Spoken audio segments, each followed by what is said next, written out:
Para mim tá. Olá! Boa tarde, gente. Tudo bem? Vamos lá? Ó, já vi gente falando assim de atraso de 40 minutos. Não foi de 40 não, hein? A aula era 5h30, não era 5 horas. Mas realmente teve um atrasinho de 10 minutos, porque estava tendo outro aulão. Então, eu tive que esperar a professora sair, pegar o microfone higienizado e essas coisas de Covid, né? Então, a gente teve que aguardar um pouquinho, mas são só 10 minutos, tá? Bom, então, bora começar, gente. Primeiramente, quero dizer que é um prazer estar aqui com vocês, falar para vocês. A gente vai discutir um pouquinho sobre um tema super importante do concurso de Belo Horizonte, aliás, de qualquer concurso, né, para o SUS, que é a Política Nacional aí de Atenção Básica. Uma política grande, né, gente? Assim, uma lei gigantesca, cheia de detalhes, cheia de informações, mas que a gente precisa aprender. Tá? Para quem não me conhece, está cheio de gente aqui, obrigada pelo tanto de gente que está aí online. Eu sou Suelen, né? Sou nutricionista, vou falar daqui a pouquinho sobre mim, mas o que nós vamos falar hoje, antes de eu me apresentar, é sobre a portaria 2436, de 21 de setembro de 2017. É a portaria que, naquela época, ela atualizava, né, a Política Nacional de Atenção Básica, e é a portaria que está no edital do concurso da Prefeitura de Belo Horizonte, da RBO. Pois bem, várias pessoas sempre me perguntam, mas eu tenho que saber das atualizações. Gente, eu acho muito pouco provável que as atualizações caiam na prova, mas eu estou achando, tá? Não toma isso como verdade absoluta, não. Por quê? Porque se eles tivessem, né, se eles fossem cobrar as atualizações, eles colocariam a portaria de consolidação número 2. Né? Se eu não me engano, a Política Nacional de Atenção Básica é o item 22, se eu não me engano, o anexo 22, que é a portaria que junta, né, um tanto de políticas aí. Mas não, eles colocaram a portaria 2436, então essa portaria, ela deixou de existir com a de consolidação. Então, isso significa que as atualizações, elas vão para a de consolidação, e não é isso que está no edital. No edital está essa portaria, quando a gente clica no link que eles colocaram, está essa portaria, e a gente ainda tem que lidar com, né, a questão de que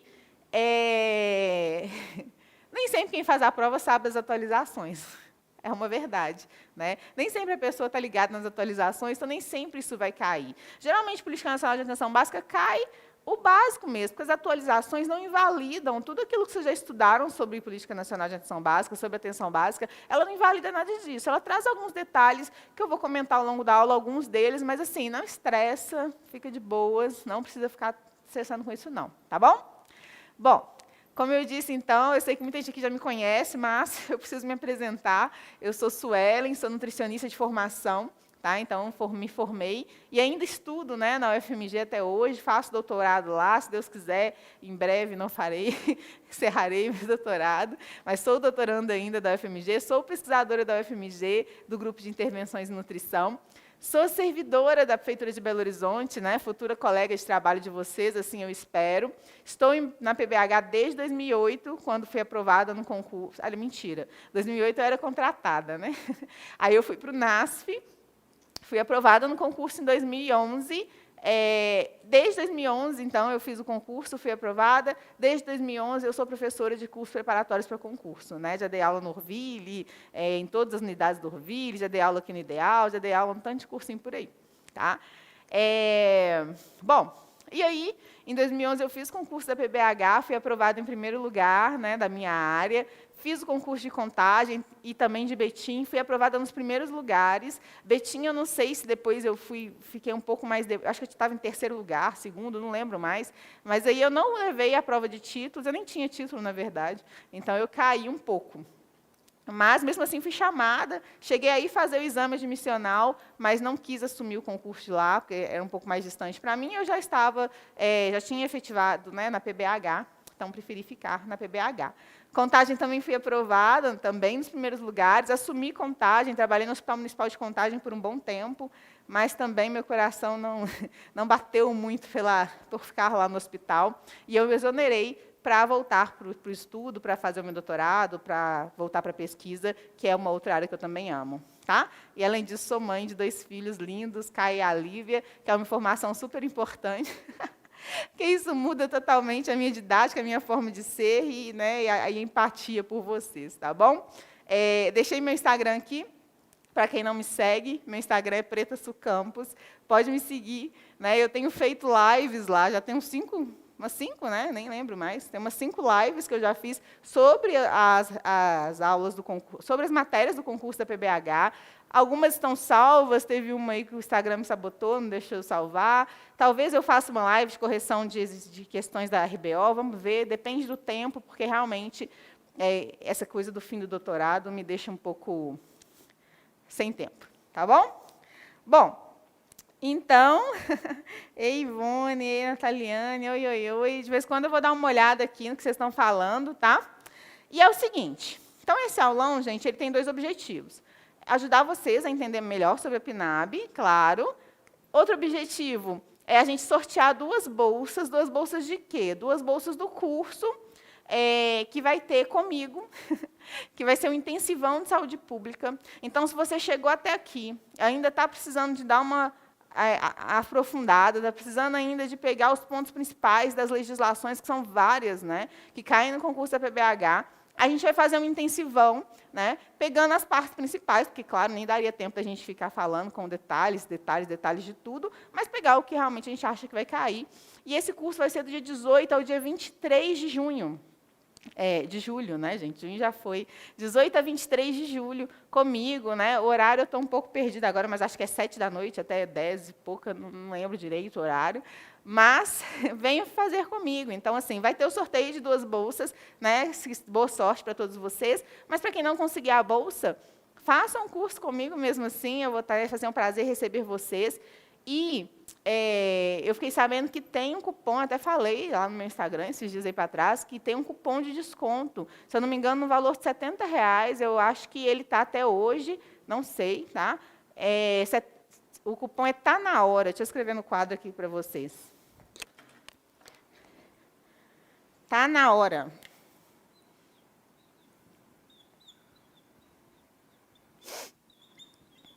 Aí vocês conseguem fazer a matrícula com esse desconto e vai ser, né, um prazer colaborar com vocês, tá bom? Então, bora lá. Para começar essa nossa live, aula gratuita, eu quis fazer uma coisa diferente, assim, porque toda vez eu sigo os protocolos meio parecidos, falei assim, vamos fazer uma gamificação. Não sei se vocês já tiveram a oportunidade de usar a plataforma do Kahoot.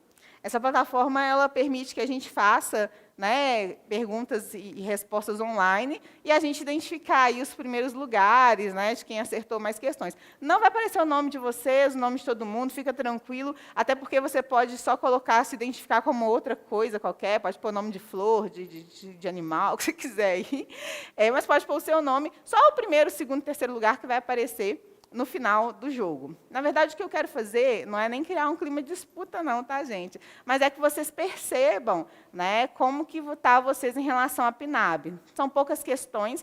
Para poder participar, eu vou dar um tempo para vocês. Eu já coloquei lá no meu Instagram, acho que o pessoal também mandou por aqui. Entrem aí, vocês estão no computador ou no celular, tem 2 alternativas. Vocês baixam o aplicativo, mas isso pode demorar um pouco mais, ou é só digitar lá na busca, Kahoot, Kahoot.it. Digite isso lá e dá um Enter. Vai aparecer essa tela aqui, ó. Deixa eu mostrar para vocês a tela que vai aparecer. Espera aí, vocês vão entrar lá, então, na internet, não precisa baixar nada. É só digitar Kahoot.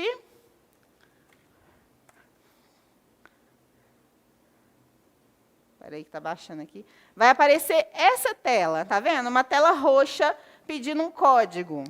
Vocês já conseguiram acessar? Vou esperar um pouquinho para a gente poder começar a nossa aula. Ei, doutora mamãe, que bom que você está aqui.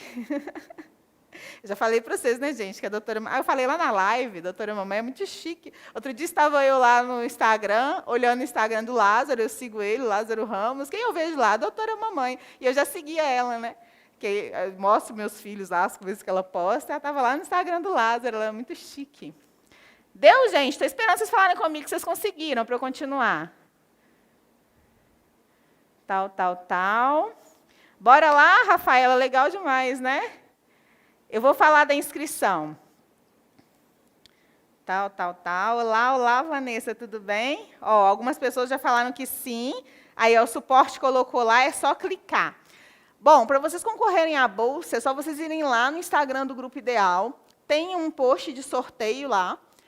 O primeiro post que vocês verem de sorteio está lá. Eu até também postei lá nos meus stories. Vocês vão entrar lá, comentar o nome de 3 amigos, curtir o post oficial, seguir o Ideal, e aí vocês precisam ter feito isso para participar do sorteio que vai ser no final da aula, tá bom?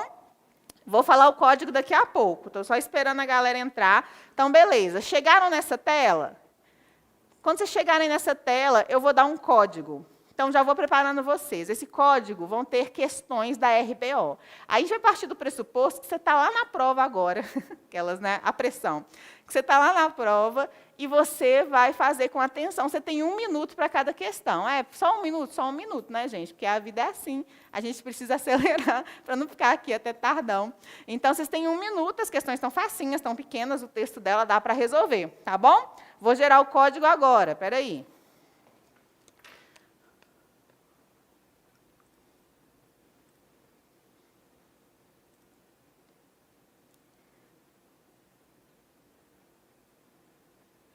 Está carregando.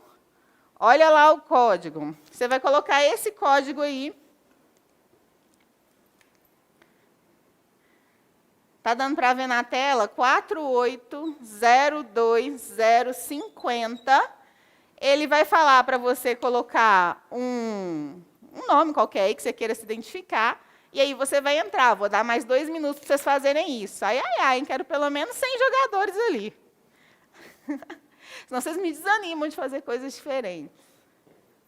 Se der certo, nós vamos usar essa metodologia no intensivão também. Tem que mudar, né, gente? Senão a gente fica cansado todo dia, as mesmas aulas, as mesmas coisas. Então, bora lá.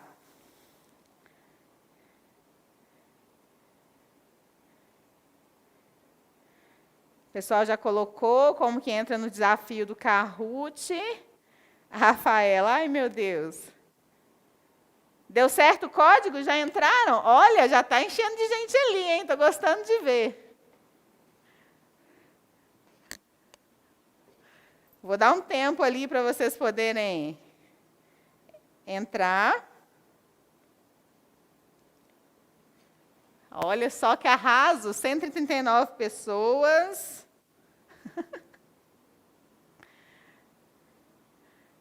Tá bombando ali, ó. Bom, vou esperar mais um pouquinho, porque aí eu vou dar o start. Na hora que eu der o start, aí vocês têm que fazer e arrasar aí nas questões, tá? Olha quantas pessoas. Gente, que arraso. 252, 253. Quantas pessoas a gente tem em suporte? Só para ter uma ideia. Aqui na live. Aqui nesse aulão aí. 283, 4, 5, 6. Deu?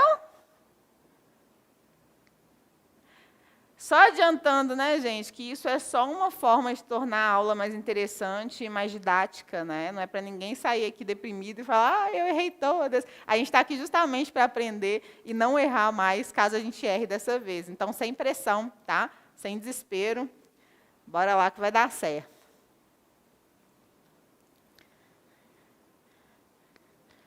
(311), acho que deu, né? Não tem problema não, se você não acessou ainda, você consegue entrar depois, tá bom? Agora, o que eu vou fazer? Eu vou clicar no iniciar, e aí, na hora que eu clicar no iniciar, o teste vai ser liberado para vocês. São 4 questões com 4 alternativas, né? As alternativas, as questões vão aparecer aqui, e as alternativas, elas não são A, B, C e D, elas são tipo um símbolozinho com cor, então preste atenção para você clicar no símbolo correto, tá? Você tem 1 minuto para fazer, e aí vai aparecer o ranking aqui. Tá bom? Vou dar um iniciar. Então, bora lá, hein? Vamos imaginar que estamos dia 25 de julho. Dia 25 de julho. E a prova bombou de PNAB. Então, olha lá, ó, questões PNAB RBO. 3, 2, 1. São considerados como princípios e diretrizes da atenção básica. Vamos lá. Quais são os princípios e diretrizes da atenção básica? O triângulo, equidade, solidariedade, enfoque no serviço. O círculo, universalidade, cuidado centrado na pessoa, resolutividade. O outro, não, até esqueci o nome desse negócio, gente, pelo amor de Deus. O azul, solidariedade, enfoque no serviço e integralidade.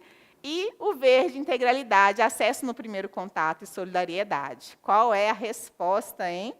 Bora lá, clica aí.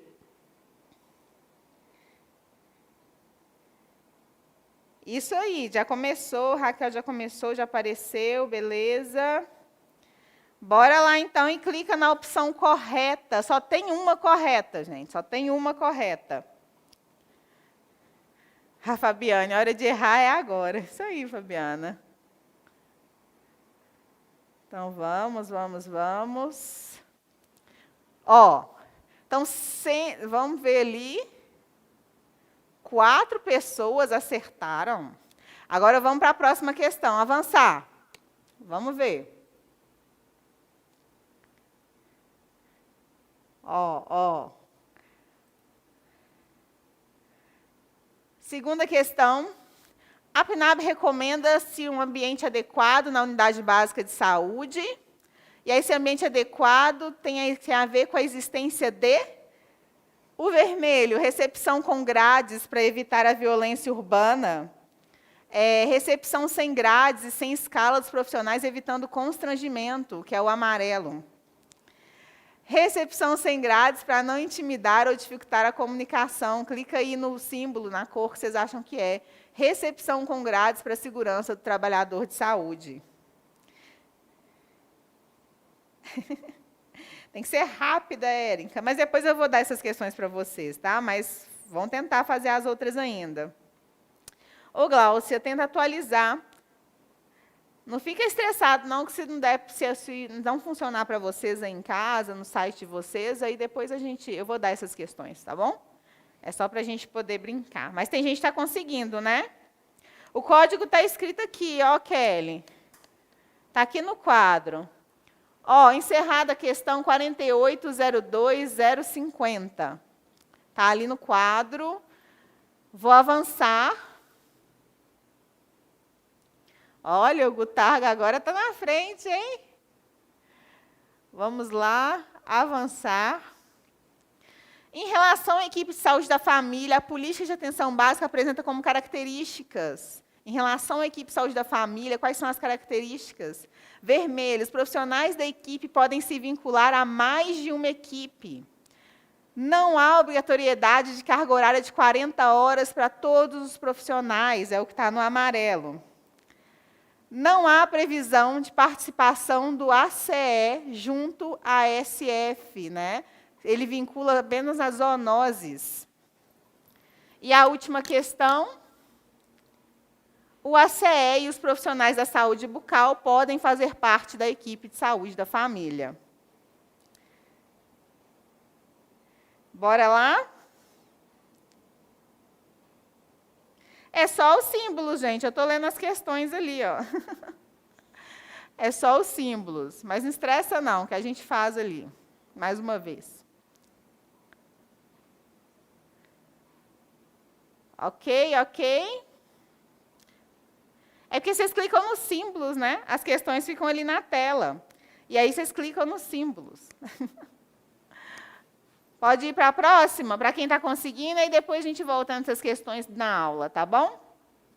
Então, bora lá. Mais uma vez, presta atenção nas questões no quadro, você vai clicar no símbolo só. São atribuições do ACS, segundo a PNAB. Ó, se for o triângulo, dispensação de medicamento na farmácia. O círculo, aferir a pressão arterial e a medição da glicemia capilar. é losango, né? Realizar atividades administrativas na unidade. E o quadrado, nenhuma das alternativas anteriores. Então, o que você acha que é? Está com delay, né? Espera aí que eu vou voltar aqui. Então, olha só, gente. O que vocês colocariam, então, para quem não conseguiu, né, no tempo ali do jogo? Dispensação de medicamentos na farmácia, aferir a pressão arterial e a medição da glicemia capilar, realizar atividade administrativa e nenhuma das alternativas anteriores está correta. Então, bora lá. Deixa eu colocar aqui avançar.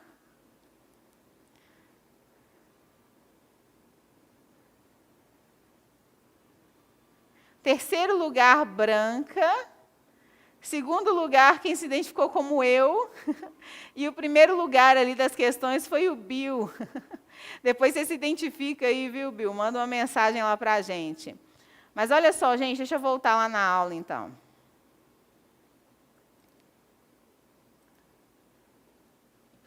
Tem que ajustar, né? Tem que ajustar o tempo. Calma, não fique estressado. A gente vai rever essas questões com calma, tá? No final da aula. Era só mesmo vocês darem uma olhada ali e ver se deu tudo certo, tá? É difícil mesmo para quem nunca usou a primeira vez, né? E talvez eu não tenha orientado direito o início, mas é só para a gente ver como que fica e depois a gente vai usar essa metodologia em algumas partes para a gente poder ver como é que está o nosso pódio aí. Mas a gente vai fazer as questões com calma, tá? Gente, vamos lá. A primeira coisa que eu queria falar com vocês é que faltam 14 dias para a prova. Eu até postei isso lá no meu Instagram, desse cachorrinho, né? Eu adoro ele, Coragem, que na verdade é medroso. E tem muita gente mandando mensagem para mim, falando assim, professora, nossa, eu estou nervosa, eu estou estressado, não vai dar certo, estou ficando nervosa, chegando o dia. Gente, agora não é hora de ficar estressado, né? Agora não é hora de surtar. Você poderia ter feito isso antes, mas agora é hora de tentar equilibrar e fazer uma coisa que a gente chama, até na nutrição, na verdade, nas teorias de mudança de comportamento, de balança de decisões, né? Ou de resgatar essas questões de motivação. Está na hora de você colocar na balança aquilo que você acha que você tem de positivo para ir para essa prova, muito mais do que aquilo que você acha que você tem de negativo. Porque se você mesmo ficar se auto-sabotando, falando assim, eu não sei nada, né, eu não vou conseguir, ai, tem muita matéria, ai, eu não vou conseguir a prova, eu não vou, não, eu preciso, sei lá, se eu não passar nessa prova, eu não sei o que vai ser da minha vida. Se você ficar criando essa pressão no seu cérebro e no seu coração aí, você não vai dar conta de fazer a prova. Né? Eu vivo falando isso e repito. Quando eu fiz a prova de Belo Horizonte e de Betim, eu tinha uma amiga que fez comigo, e ela estudava comigo, inclusive, a gente tinha um grupo de estudos da parte específica, né, de nutrição, e ela sabia muito mais do que eu, assim, porque ela tinha tempo para ler. Na época, eu trabalhava de dia no SUS, dava aula à noite, e eu não tinha tempo de ficar lendo as matérias específicas tanto assim. Mas ela não passou. Não passou, assim, tinha plenas condições de passar. Ela não passou nem perto das vagas. Por quê? Porque ela era extremamente inteligente, mas extremamente ansiosa e nervosa. E aí ela não passou no concurso. Então, assim, tenta acalmar. Eu sei que cada um tem um jeito de ser, eu sei que tem gente que é mais ansioso mesmo, que é mais nervoso mesmo, mas tenta trazer pensamentos positivos, sabe? Quando vier os pensamentos, tipo assim, eu não vou dar conta, você vai fazer, eu vou sim, porque você já estudou muita coisa. Talvez você não tenha estudado tudo ainda, talvez você não esteja dominando tudo ainda, mas ainda dá tempo, né? Outra coisa que eu falei também é que uma das questões, eu lembro da parte específica minha da prova lá, uma ou duas questões, eu li assim um dia antes. Um dia antes, por acaso, eu li a matéria, e aí eu li as questões, e aí as questões caíram na prova. Então, assim, sempre é válido, todo esforço é válido. Qualquer coisa que você aprender, quando você fizer alguma coisa assim, que você lê uma questão e vê que você nunca tinha lido sobre ela, você tem duas opções. Ou você desespera e fala, nossa, Deus, eu nunca li isso, estou ferrado. Ou você fala, não, que legal, que bom que eu li isso há tempo, né? Se cair na prova, eu já tenho conhecimento a mais. Então, a gente tem duas opções. A gente tem a opção de desesperar e ver o lado negativo da coisa. Não é um bom caminho esse, né? Como Coragem faz lá. Ou, né, você pode ser bem estilo He-Man aí, se encher de confiança e acreditar que você pode todas as coisas, que você pode sim ir bem e que o mundo não acaba dia 25. Né? Virão outros concursos, provavelmente Betim, Contagem, os concursos todos que eu fiz nessa época provavelmente vão ter. né? E, no mínimo, você já ganhou conhecimento. Né? Mas espero realmente que vocês sejam aprovados no de Belo Horizonte e possam escolher, né, qual desses municípios aí que vocês vão atuar. Tá bom? Certo? Falado isso, bora lá, então. Tá? Rafaela está estressada há 7 meses. Bom, eu vou ajustar, tá, gente? Depois eu vou ler ali que vocês escreveram, vou ajustar o tempo do Kahoot ali, que lá em casa deu certo, aqui realmente ele foi mais rápido. E bora lá, então. Bora começar.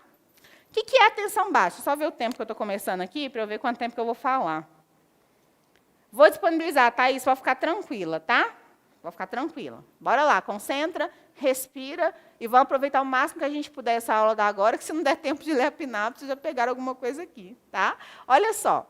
Então, a primeira coisa que a gente precisa entender é por que a atenção básica. Porque, a partir do momento que eu crio uma política nacional de atenção básica, deve ser muito importante, né, esse nível de atenção. E, claro que é, vocês já sabem que é. Vocês já sabem que a atenção básica é o centro de comunicação de todos os pontos de atenção da rede de saúde. Né? É importante a atenção básica, por quê? Porque eu não faço saúde sem entender a singularidade do território. Porque como que eu vou atender o indivíduo que mora, né, lá no bairro Vila Pinho, de dentro da Regional Barreiro de Belo Horizonte, que fica, né, dentro do município de Belo Horizonte, dentro do estado de Minas Gerais, dentro do país Brasil? Como que eu posso entender esse indivíduo de longe? Como que eu posso fazer atenção à saúde para esse indivíduo a partir de parâmetros estabelecidos apenas no nível federal? É por isso que a gente fala que esse planejamento ele tem que ser ascendente, ele começa aqui pertinho do usuário. E entender a singularidade desse território é uma das funções e da importância da atenção básica. Porque eu preciso saber se esse indivíduo, né, quando a gente fala assim, porque a gente tem que cuidar, promover saúde. Tá, vamos promover saúde. Mas promover saúde envolve uma série de outras coisas. Envolve atividade física, envolve alimentação, envolve lazer. Então, como que eu vou falar para esse indivíduo cuidar da saúde dele? E falar que ele tem que praticar atividade física? Será que ele tem acesso à atividade física? Né? Essa foto que vocês estão vendo aí é do programa Academia da Saúde, que é um dos programas possíveis de atenção básica. Mas será que existe algum local nessa comunidade para que ele faça atividade física, né? Que ele possa ter esse tipo de atividade? Será que ele tem acesso a uma alimentação saudável? Porque eu vou falar para ele alimentar bem, alimentar da forma X ou Y, falar para ele o que é ideal, mas será que ele tem acesso? Né? Será que tem locais de venda perto da casa dele? Será que esses locais de venda têm produtos de qualidade, têm produtos diversos? Será que ele tem dinheiro para comprar? Né? E o grau de violência? Será que esse indivíduo consegue se deslocar? Será que ele consegue, né, fazer o direito dele de ir e vir para conseguir andar a vida dele? Porque saúde é dar andamento à própria vida. Né? Então, qual que é o grau de violência daquela comunidade, daquele lugar onde esse indivíduo vive? Né? Será que onde ele mora tem saneamento básico? Que é o mínimo, né? Como que eu vou controlar doenças infecto-parasitárias? Como que eu vou diminuir, talvez, a prevalência de diarreia? Como que eu vou diminuir uma série de problemas de saúde se o saneamento básico não é adequado naquele local, assim como água e por aí vai? Né? E educação? Esse indivíduo tem qual nível de escolaridade? As crianças daquele lugar têm acesso à escola? Como que é esse acesso? Ele tem acesso à merenda escolar? Ele consegue se alimentar de maneira digna para poder aprender? Esse indivíduo mais velho, o nível de escolaridade dele vai interferir no que você fala, da forma como você fala, e a capacidade dele de colocar em prática essas coisas e tomar as próprias decisões. Então, eu preciso saber sobre isso. Eu preciso saber também se esse indivíduo tem um emprego. Né? Ele tem dinheiro, ele não tem dinheiro? Tudo isso interfere no diagnóstico, tudo isso interfere no planejamento de saúde desse indivíduo, e eu preciso saber sobre as relações familiares. Né? Eu até coloquei essa figurinha aí do pessoal, né, brigando, mas é porque é isso, assim, você vai lá pensar na saúde do indivíduo, você vai pensar no prognóstico, você vai pensar no plano terapêutico, mas esse indivíduo tem apoio? Ou não tem apoio? O ambiente familiar que ele vive ajuda ou atrapalha? Né? A comunidade que ele vive ajuda ou atrapalha? Então, a atenção básica, gente, ela tem essa responsabilidade, né, de identificar todos esses fatores que a gente chama de condicionantes determinantes de saúde, para que a gente possa, a partir disso, projetar e organizar as ações de saúde da melhor forma possível para esses indivíduos. Quais indivíduos? Todos. Né? Crianças, menores, né, bebês, crianças, adolescentes, mulheres, né, e homens, adultos, idosos, todas as faixas etárias, faltou a gestante ali, né, nessa figurinha. Então, a gente precisa disso, né? Atenção primária em saúde ou atenção básica, que são termos similares, ela tem essa função de organizar a fila, né? Eu coloquei uma figurinha ali do lado da professora organizando a fila, é bem isso, né? Ela tem que organizar a fila, ela tem que organizar esses indivíduos dentro do sistema de saúde, é função da atenção básica. A partir do trabalho de uma equipe interdisciplinar, a partir de uma infraestrutura mínima que deve existir para que ela execute e faça as ações que são esperadas, a partir de um sistema de apoio, para que aí a gente vai ver essa coisa de apoio logístico só na aula de redes, mas a partir de sistemas de apoio, ela precisa de laboratórios, ela precisa de exames de imagem, ela precisa de assistência farmacêutica, ela precisa desses apoios, e a partir de sistemas logísticos, que eu preciso, então, de integrar essa rede, eu preciso fazer com que ela, de fato, funcione, eu preciso que esse indivíduo consiga acessar os diversos níveis de saúde, os diversos níveis de atenção, as diversas densidades de tecnologias em saúde, e, a partir disso, eu vou conseguir, sim, organizar a fila, igual a professora está ali. Então, de graça ainda, eu vou falar as redes de Belo Horizonte, lá do plano municipal. Então, esse indivíduo ele vai ser cuidado em diversos aspectos, em diversas redes. A primeira rede, que até está lá no plano municipal de Belo Horizonte, isso aí ainda não está dentro da PNAB, tá? Eu só resgatei, porque é interessante para vocês saberem isso. A gente vai precisar de atender os indivíduos da rede de atenção à saúde da mulher, gestante, puérpera e recém-nascido. Eu vou precisar atender dentro da rede de atenção à criança e de adolescente. Eu vou precisar atender dentro da rede de atenção de adulto e idoso com condições crônicas. Eu vou precisar pensar em ações de saúde dentro da rede de saúde bucal. Eu vou precisar de pensar para a rede de atenção psicossocial, para a rede de cuidado da pessoa com deficiência e para a rede de urgência e emergência hospitalar. São as 7 redes de Belo Horizonte, tá? Tira um print aí, cola, que isso aí vai cair na prova. Desculpa, vou chegar para lá. Deixa eu ver se tem mais alguma coisa aqui. Vamos até 19, Brasil. Vinícius. Obrigada, gente, obrigada. Bom, saí da frente do quadro, né? Desculpa, gente, desculpa. Olha só. Então, bora lá. Então, essas são as redes de atenção de Belo Horizonte, que eu coloquei ali só para vocês poderem saber um pouco mais sobre essa matéria que interessa a vocês, mas a atenção primária em saúde, então, é a coordenadora do cuidado, é a ordenadora da rede de atenção, ela é tudo de bom, ela é o principal aí dentro dessa rede de atenção à saúde. Não vou falar principal, não, mas ela é o centro de comunicação, porque a gente não pode também falar que um nível é melhor que o outro, porque a gente vai pensar em relações horizontais ali. Beleza? Então, olha só, como eu disse para vocês, atenção básica e atenção primária em saúde são palavras equivalentes, são termos equivalentes, e aí, agora sim, entrando na portaria 2436, fim de domingo, trocando tudo, ela traz para a gente o que é a atenção básica. Então, a atenção básica, presta bem atenção, é o conjunto de ações de saúde, individuais, familiares e coletivas, porque eu acabei de falar para vocês que me interessa muito saber sobre o indivíduo, sobre a família que ele se insere e sobre a comunidade que ele se insere. Então, eu preciso de ações no nível individual, familiar e coletivo, que envolve tudo que esse indivíduo precisa. Promoção, prevenção, proteção, diagnóstico, tratamento, reabilitação, redução de danos, cuidados paliativos e vigilância em saúde. Então, espera aí, respira. Promoção de saúde, que eu preciso manter quem está saudável. Por isso eu promovo saúde, pensando na complexidade da promoção. Aí já é a aula da Política Nacional de Promoção de Saúde. Prevenção para aqueles que estão em risco de adoecer, pensando em todos os níveis de prevenção possíveis, primário, secundário, terciário, quaternário. Proteção, aí a gente pensa nas vacinas, a gente pensa no uso de preservativo, que eu preciso proteger esse indivíduo também e essa comunidade para que ela não adoeça.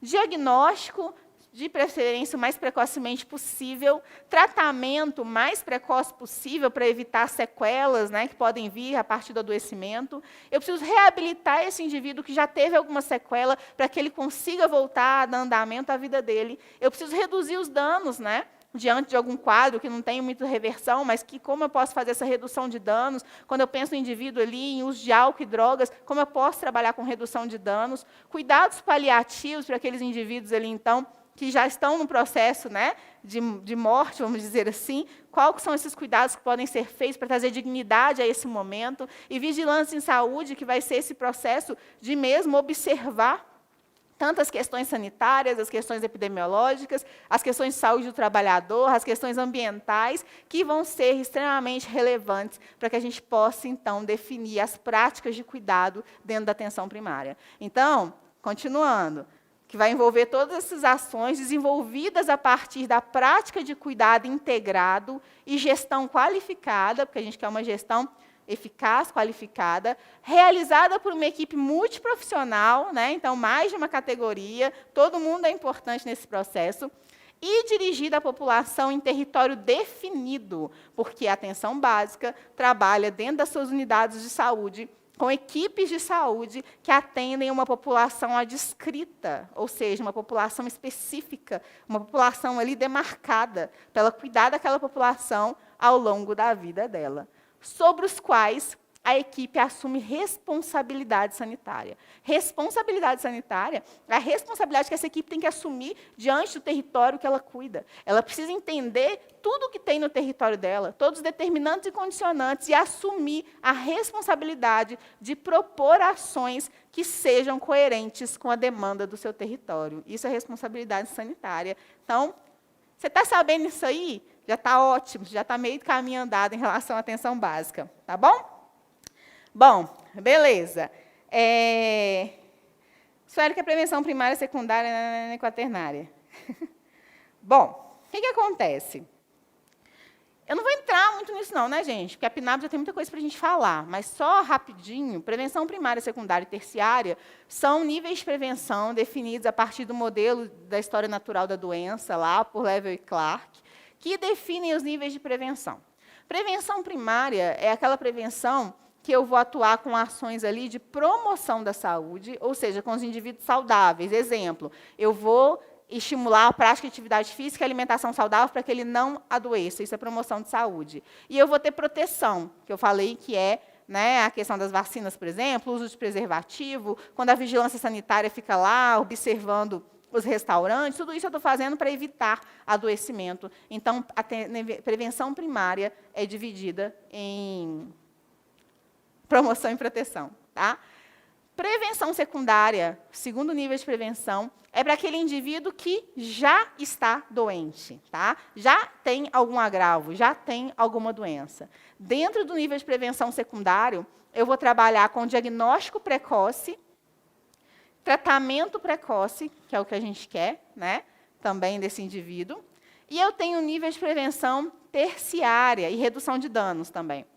E eu tenho nível de prevenção terciária, que aí já é o indivíduo que já teve alguma sequela. Então, por exemplo, o indivíduo não tinha nada, estava trabalhando com promoção de saúde com ele. Aí, de repente, ele começou a subir a glicemia, começou um início de diabetes. Eu vou tentar diagnosticar ele rápido, tratar ele rápido, então isso aí já é prevenção secundária. Tá? E vamos supor que ele piorou e teve um derrame, alguma coisa desse tipo aí. Derrame é ótimo, né? Teve um acidente vascular encefálico. E aí ele ficou com sequelas, então já é um nível terciário, que é o nível que a gente trabalha a reabilitação do indivíduo. Então, são esses 3 níveis. E a prevenção quaternária já não vem desse modelo, é uma prevenção mais atual, vamos dizer assim, que ela fala sobre a redução de intervenções desnecessárias no indivíduo, como, por exemplo, polifarmácia, excesso aí, né, de procedimentos, de exames, enfim, que a gente vê a roda acontecer por aí. Tá bom? Só para vocês não ficarem com a dúvida aí, mas partiu. Bom, já falei isso, que a atenção básica e a atenção primária em saúde são termos equivalentes, então está valendo, qualquer coisa que você escutar é isso aí mesmo. Primeira coisa que a gente precisa entender, e que está lá na portaria, que a atenção primária é a principal porta de entrada do SUS. Porta de entrada é por onde esse indivíduo chega. Ele é a única? Não. Porque se eu estiver passando mal, tiver, né, um princípio, como diz o povo, um princípio de infarto, eu vou parar onde? Eu vou parar numa UPA. Então, a minha porta de entrada vai ser a UPA, não vai ser a atenção básica. Né? Mas, por isso que ela não é a única porta de entrada, mas ela é a principal. A gente quer que esse indivíduo entre por essa porta, né, bem, não, né, numa situação aguda de urgência. Então, é a principal porta de entrada. Ela vai coordenar o cuidado do indivíduo. Então, coordenar o cuidado significa que ela vai cuidar desse indivíduo aí da gestação até a velhice, longitudinalmente, cuidando em tudo aquilo que ele precisa, né, e ofertando aquilo, né, ofertando as ações e serviços de saúde necessários para cuidar da saúde desse indivíduo. Tudo aquilo que a gente falou, promoção, proteção, reabilitação, tratamento, ela vai coordenar esse cuidado desse indivíduo. E ela é o centro de comunicação da RAS, né, da Rede de Atenção à Saúde.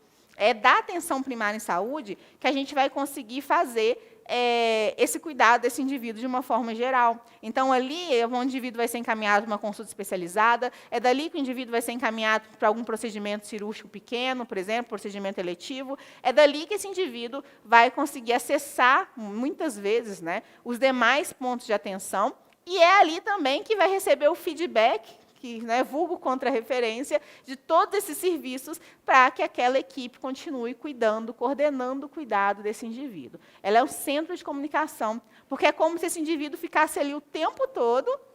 Como não? Ele deve ficar ali o tempo todo, mas ele vira e mexe, vai em um ou outro serviço para poder complementar o seu cuidado, mas ela não para de acompanhar esse indivíduo, que a gente chama de cuidado longitudinal. E ela vai ordenar as ações e serviços da rede, então, porque ela vai ordenar, ela vai organizar esse processo aí. Ah, esse indivíduo que está aqui comigo, ele precisa de endocrinologista? Ah, não, não precisa. Aqui dá para a gente resolver o problema dele. Ah, mas esse daqui precisa de endocrinologista. Quem precisa mais? Quem é prioridade? Quem eu vou colocar como prioridade? Quem pode esperar mais tempo? Então, ela tem que organizar essa fila desse indivíduo para acessar o tal do endocrinologista lá na atenção secundária. Por isso, ela ordena as ações, ela ordena os serviços da RAS. Tudo bem? Ela, então, vai ofertar essa atenção, né? essa atenção à saúde, esse serviço de atenção à saúde. Ele vai ofertar atenção integral em todos os níveis de complexidade, de maneira gratuita, claro, porque a gente sabe, né, que o SUS ele é gratuito, pensando sempre nos condicionantes determinantes de saúde, que foi o início da nossa aula. Tá? E essas ações, essas intervenções, tudo que a atenção primária vier a fazer, precisa ser sem estigmatização, sem discriminação e sem exclusão social. Pelo contrário, as ações têm que sempre pensar em incluir, né, em abordar todos os indivíduos, independente de credo, religião, raça e por aí vai. Tá bom? Tudo bem até aqui? Tal.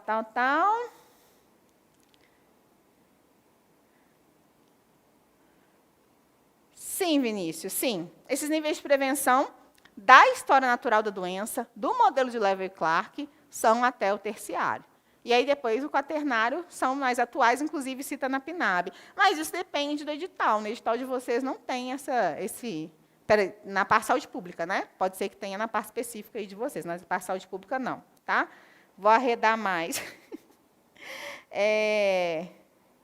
Beleza, então. Gente, posso continuar?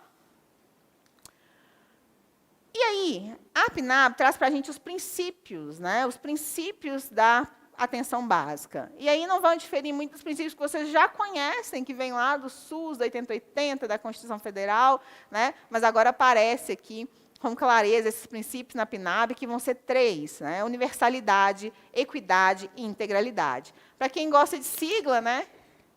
Eu não sou muito fã de sigla, não, mas, né, a gente dá aí para o povo, que é o EI, né? Universalidade, equidade e integralidade. A gente gosta de falar UI. Acho que esse som é melhor, mas, enfim. São os princípios da PNAB. Tem que saber? Tem que saber. Tá? Por que você tem que saber? Porque isso cai. Você tem que saber exatamente quais são os princípios, o que é princípio e o que é diretriz. E falando em diretriz... gente, eu estou vendo vocês pedirem para eu arredar. Eu vou arredar. Mas eu não sei se vocês viram, a aula está aí, tá? Eu mandei a aula. Dá para vocês baixarem a aula e também para vocês acompanharem, tá bom? É porque eu vou empolgando e, às vezes, eu dou uma arredadinha. Coordenar o cuidado, Girlaine, e ordenar o fluxo da rede. Tá? Coordenar o cuidado e ordenar o fluxo da rede. Obrigada, Rosimeire. Bom, diretrizes, são 9. São 9 diretrizes, então.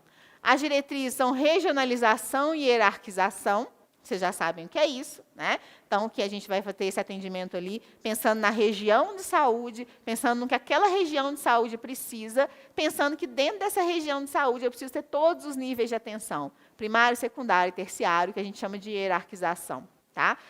Segunda diretriz, territorialização, porque ela trabalha com base em territórios, a fim de atingir, né, a singularidade daquele território. População adscrita, porque naquele território ela vai trabalhar com uma determinada população, adscrita à unidade de saúde. Ela tem que trabalhar com o cuidado centrado na pessoa, quer dizer, as ações de saúde não podem ser como eram antigamente, pautadas só no biológico. Ah, você está sentindo o quê? Então, seu diagnóstico é X e seu tratamento é Y. Não. Né? Aquela pessoa ali não é uma doença, não é um pedaço de corpo, ela é um indivíduo. E entender se esse indivíduo, por exemplo, ele está ali por causa de um diabetes descompensado. Mas o diabetes compensado para um indivíduo que mora lá no Alto do Mangabeiras é bem diferente do diabetes do indivíduo que mora lá no Vila Pinho. Né? Você tem contra o Vila Pinho, professora? Nada, é porque eu trabalhei lá e ele sempre me vem à mente lá no Vila Pinho. Trabalhei lá há muito tempo, lá no Barreiro. Então, é diferente, porque as pessoas têm rendas diferentes, graus de instrução diferentes, né? Acesso diferente à alimentação, à atividade física. Então, são orientações diferentes. Por isso que o cuidado é centrado na pessoa, que eu preciso entender aquele indivíduo e tudo que ele traz de potencial e de desafios para cuidar da saúde dele. Isso é cuidado centrado na pessoa, tá? Outra diretriz é resolutividade. A gente espera que, na atenção básica, a maioria das questões de saúde trazidas pelos usuários sejam resolvidas na atenção básica. Então, a gente quer que ela seja resolutiva. Mas, caso não consiga resolver lá, que ela consiga dar encaminhamento para os serviços corretos, no tempo correto, para que esse indivíduo consiga ter o cuidado da maneira mais ágil e transparente possível. Resolutividade. Tá? Outra diretriz, longitudinalidade do cuidado. Então, longitudinalidade do cuidado quer dizer que vai cuidar desse indivíduo ao longo do tempo. Né? Esse indivíduo não deixa de ser da atenção primária. Ele foi lá porque ele chegou na atenção primária com uma dor, né, abdominal, e aí o médico suspeitou de uma apendicite e foi lá e encaminhou esse indivíduo para uma UPA, e da UPA esse indivíduo foi para um hospital, e do hospital ele fez uma cirurgia e resolveu a apendicite dele. E aí, ele deixou de ser da atenção primária? Não. A atenção primária vai lá fazer busca ativa, vai ver como é que foi essa cirurgia, vai ver como é que está o processo de recuperação, vai acompanhar esse indivíduo ao longo da vida dele, porque ele continua tendo que participar dos protocolos de saúde do homem, por exemplo, se foi um homem. Né? Então, ele não deixa de ser da atenção primária nunca. Ele pode até ir ali resolver um probleminha, mas ele fica aqui, é longitudinal. Tá? Ordenação da rede, é o que a gente acabou de falar.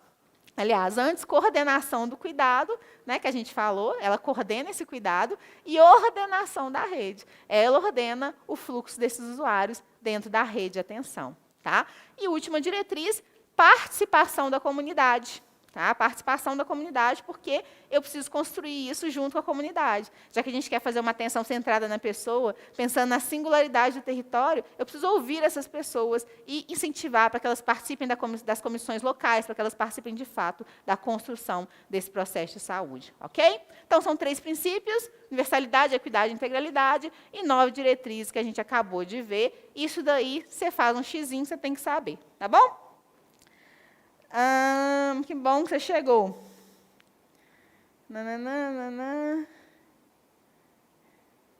A adscrita, Rodrigo, é a população que é cadastrada, é a população que pertence à área daquele local. Tá? É como se fosse imaginar fazer um círculo ali em determinado bairro, em determinada área, e dentro daquele círculo ali está a população adscrita, a população que é da unidade de saúde. Tá bom? Deixa eu ver o que mais. Já tinham respondido, né? Vocês arrasam. Tereza, regionalização e territorialização são diretrizes muito próximas, né? Mas regionalização tem a ver com o desenho das regiões de saúde, sabe? Quando vão ser ali determinados municípios que vão ficar em conjunto para poder prestar todos os níveis de atenção.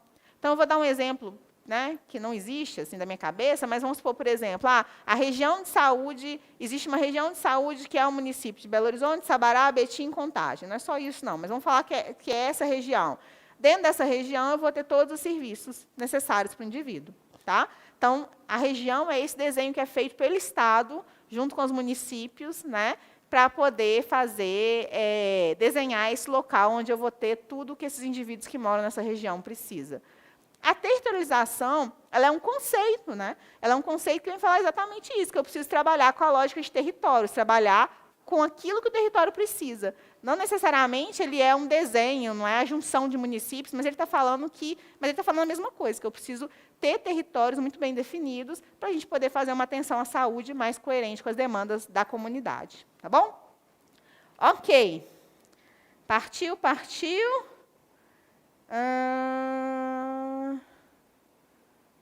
Bom, vou continuar então, tá? Depois eu dou uma olhada aqui se tiver mais alguma coisa.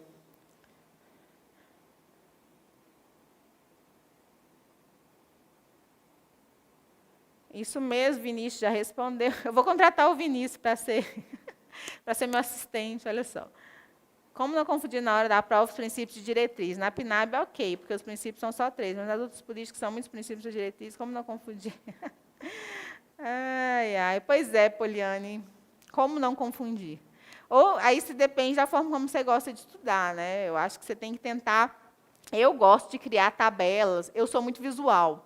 Então, eu gosto de criar tabelas, mapas mentais, eu geralmente escrevo, sabe? Gosto de escrever porque quando eu faço prova, eu lembro exatamente dos desenhos que eu vou esboçando, sabe? Então, eu sou mais dessa linha. Tem gente que é mais da linha que gosta de fazer siglas, decorar, então você tem que achar a sua estratégia. Tem gente, eu também gosto muito de entender o contexto. Porque, olha só, quando eu comecei essa aula com aquelas imagens para vocês, eu falei tudo que a gente está falando aqui. Né? Só que agora a gente está falando da forma como está no texto, dividido em princípios, de diretrizes. Então, tem gente que gosta de entender o contexto, aí depende de cada um, tá? Mas depois eu dou umas dicas sim. Beleza, gente. Vou continuar, tá bom? Ô, Luciana, vou tentar, viu? Mas é porque, como o aulão só tem 1 hora, eu não consigo falar tão devagar. Bora lá, então. Bora. Gente. Vamos ver como que isso pode cair, então? Questão número 1. É lá de 2018, da Prefeitura de Fortaleza. Com base na portaria 2436, afirma-se que a atenção básica consiste em um conjunto de ações apenas de caráter coletivo e preventivo? É isso que é atenção básica? Só coletivo e preventivo? Acho que não, né? B. Tem como princípios a universalidade, a equidade e a integralidade? Parece que sim. Vamos ver a C.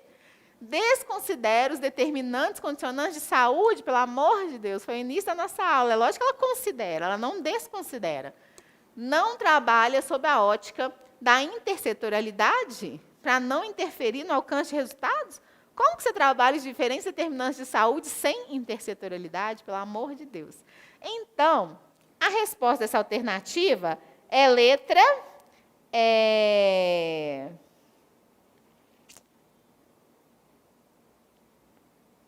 Tal.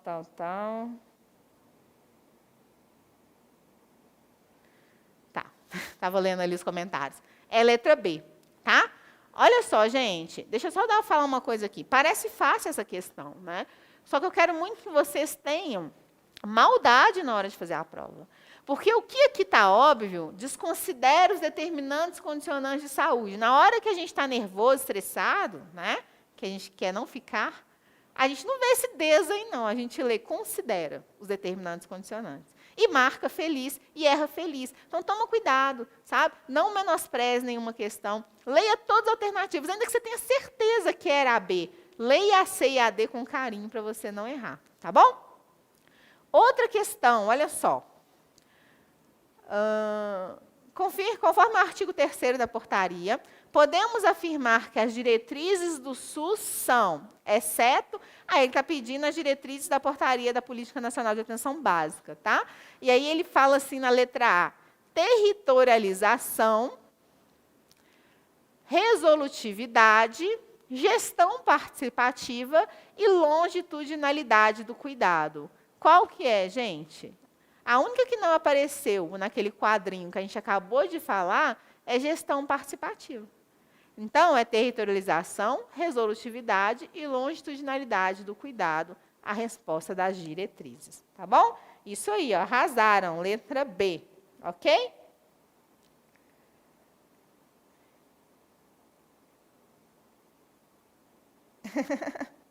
Atrapalhou nada não, gente.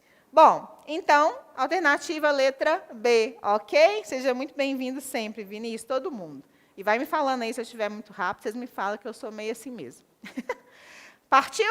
Entendida essa primeira parte da PNAB, a gente vai para a segunda parte, que vai falar o seguinte. Olha, para a gente poder organizar esse serviço da PNAB, ela é o seguinte, a gente pode trabalhar como estratégia prioritária. A gente vai trabalhar como estratégia prioritária, que é a estratégia de saúde da família. Isso aí vocês têm que saber, não tem a menor chance de vocês não saberem isso. A estratégia de saúde da família é a equipe de saúde da família é a estratégia prioritária para a gente poder expandir e consolidar a atenção básica. Por quê? Porque a equipe de saúde da família é uma equipe composta por diversos profissionais. Então, eu tenho médico, eu tenho enfermeiro, eu tenho técnico, né, de enfermagem, e tenho agente comunitário de saúde, e tenho também, né, posso ter agente comunitário de endemia, e posso ter também, como é que fala? O pessoal da saúde bucal. E aí, o que acontece? Nayara, você me desconcentrou. A Nayara entrou aqui, gente. Aí, o que acontece? É um conjunto de profissionais que vai contribuir com esse cuidado que a gente quer, com esse olhar ampliado, com esse cuidado longitudinal, né? O agente comunitário de saúde é extremamente relevante, porque ele vai nas casas, ele visita essas pessoas mensalmente, ou mais vezes, dependendo da necessidade. Ele entende o que está precisando daquele território, ele roda o território. Então, é uma equipe que tem um potencial muito grande para fazer tudo isso que a gente falou até aqui. Então, por isso, ela é a estratégia prioritária. Tá? O que a portaria também traz é que podem ser usadas outras estratégias em caráter provisório, como, por exemplo, a estratégia de agentes comunitários de saúde, como, por exemplo, as equipes de atenção básica, que eu vou falar daqui a pouco, mais para frente, mas provisório. Né? A ideia é que a gente chegue na equipe de saúde da família, que é a estratégia prioritária. Tá?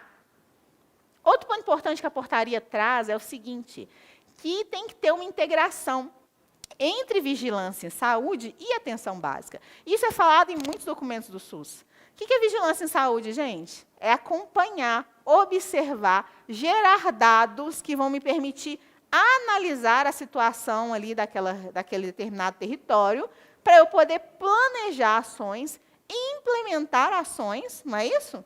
E aí a gente conseguir ter melhores resultados, avaliar ações de saúde. Isso é vigilância. Tá? Como que eu vou ter vigilância trabalhando de um lado e as ações da atenção básica de outro? A atenção básica precisa estar em consonância com aquilo que a vigilância tem observado e gerado de dados e orientações. Então, vigilância e atenção básica, vigilância em saúde e atenção básica, tem que estar grudado. Essa integração é condição essencial para o alcance dos resultados. Já vi isso cair em questão de prova. Tá? Então, você tem que saber isso, que vigilância em saúde e atenção básica tem que andar grudadinho. Para quê? Porque quando você faz isso, você consegue serviço com maior integralidade, né? Pensando na intersetorialidade, na intrasetorialidade. O que é isso? Intersetorialidade é a gente trabalhar com diferentes setores, por exemplo, saúde e educação. Intrasetorialidade é a gente trabalhar dentro do mesmo setor, a integração dentro do mesmo setor. Então, dentro da Secretaria de Saúde, eu tenho integração, por exemplo, entre os diferentes serviços do SUS. Tá? Então, a gente tem que trabalhar com esses parâmetros. Ok? Outra coisa. Unidade Básica de Saúde, gente. Na portaria 2436, fala o seguinte, que são estabelecimentos de saúde que prestem ações e serviços de atenção básica. Tá bom? Então, qualquer estabelecimento de saúde, não é qualquer não, né? É um estabelecimento de saúde que presta ações e serviços de atenção básica. Isso se chama unidade básica de saúde. E elas funcionam não apenas como local de prestação de serviço assistencial, mas é um espaço também de educação. É um espaço de formação de recursos humanos, porque lá eu vou ter estagiários, eu vou ter residentes, eu vou ter integração com a escola, com o ensino, né? Eu vou ter também educação permanente dos profissionais, e a gente vai conseguir fazer inovação e avaliação também dessa rede de atenção. Então, é um espaço vivo, né? É um espaço que vai rolar várias coisas além da assistência em si. Unidade básica de saúde. Até aqui, né? O Senhor nos ajudou, estou brincando. Até aqui era unidade básica de saúde, mas com as atualizações, esse nome pode ser unidade básica, mas pode ser também outro nome que eu vou falar no final, para não confundir vocês. Vão entender primeiro essa portaria aqui, que é a que está na edital de vocês, que provavelmente é o que vai cair. Depois eu falo das atualizações, tá bom? Beleza. Aí, gente, vem uma parte bem legal, só que não, que são 22 responsabilidades comuns, né, dos entes federados em relação à organização da atenção básica. Então, eu tenho lá o município e o Distrito Federal, eu tenho o Estado e eu tenho a União. O que cada um tem que fazer para organizar a atenção básica, a gente vai ver daqui a pouco. Só que, independente disso, existem responsabilidades comuns a todos eles. Responsabilidades que qualquer um desses entes, qualquer um dessas figuras aí, município, Estado, Distrito Federal ou União, tem que fazer. E aí a gente vai falar disso agora, tá?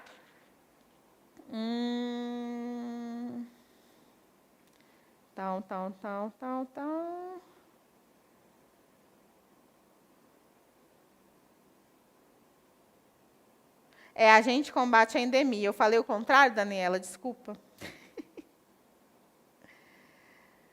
Beleza. Então, tá bom. Se eu falar, gente, alguma coisa ao contrário, vocês dão um desconto para mim, que é domingo, né? Mas pode me falar, que eu corrijo. Se eu falei errado, gente, é agente de combate a endemias. Eu falei agente comunitário de endemias, deve ser, né? De vez em quando eu troco isso. Então, bora lá. De responsabilidades comuns, o que a gente tem? Todos os entes, eles têm que contribuir para a reorientação do modelo de atenção e de gestão. Então, a gente precisa reorientar os modelos de atenção e gestão. Como? Eu preciso de um modelo de atenção que não seja pautado apenas em questões agudas, que não seja um modelo de atenção pautado na oferta de serviço. O que isso quer dizer? Eu crio um serviço e falo que vou ter 20 vagas e é isso que tem. Não.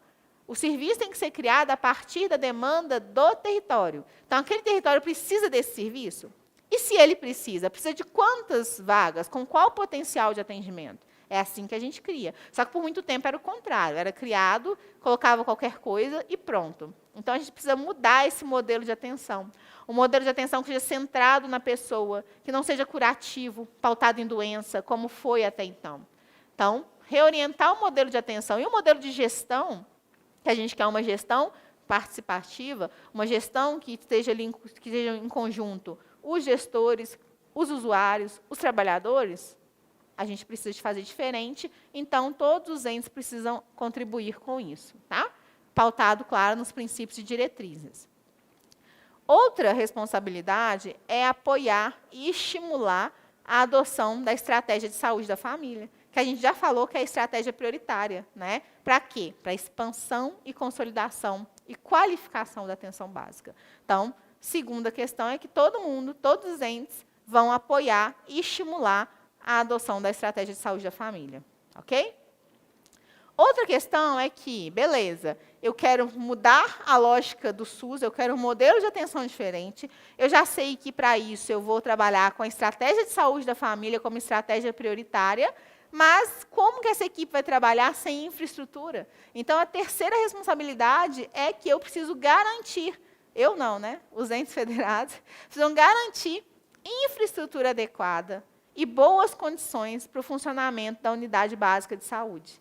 Então, quando a gente está falando de infraestrutura e boas condições, a gente está falando de espaço, de mobiliário, de equipamentos, né? A gente está falando da questão da acessibilidade, ter rampa, ter elevador, o que for necessário para dar acessibilidade a esses pacientes. Então, infraestrutura necessária, tá? Ok? Beleza. Mas como que eu mantenho essa infraestrutura? Eu preciso de dinheiro, financiamento. E aí, esse financiamento tem que ser tripartite. Então, todos os entes vão contribuir para o financiamento tripartite. Todo mundo vai dar lá uma parcela desse dinheiro para a atenção básica funcionar. Tudo funcionando bonitinho, eu preciso que esse usuário tenha acesso, que seja assegurado a ele o acesso até esse serviço.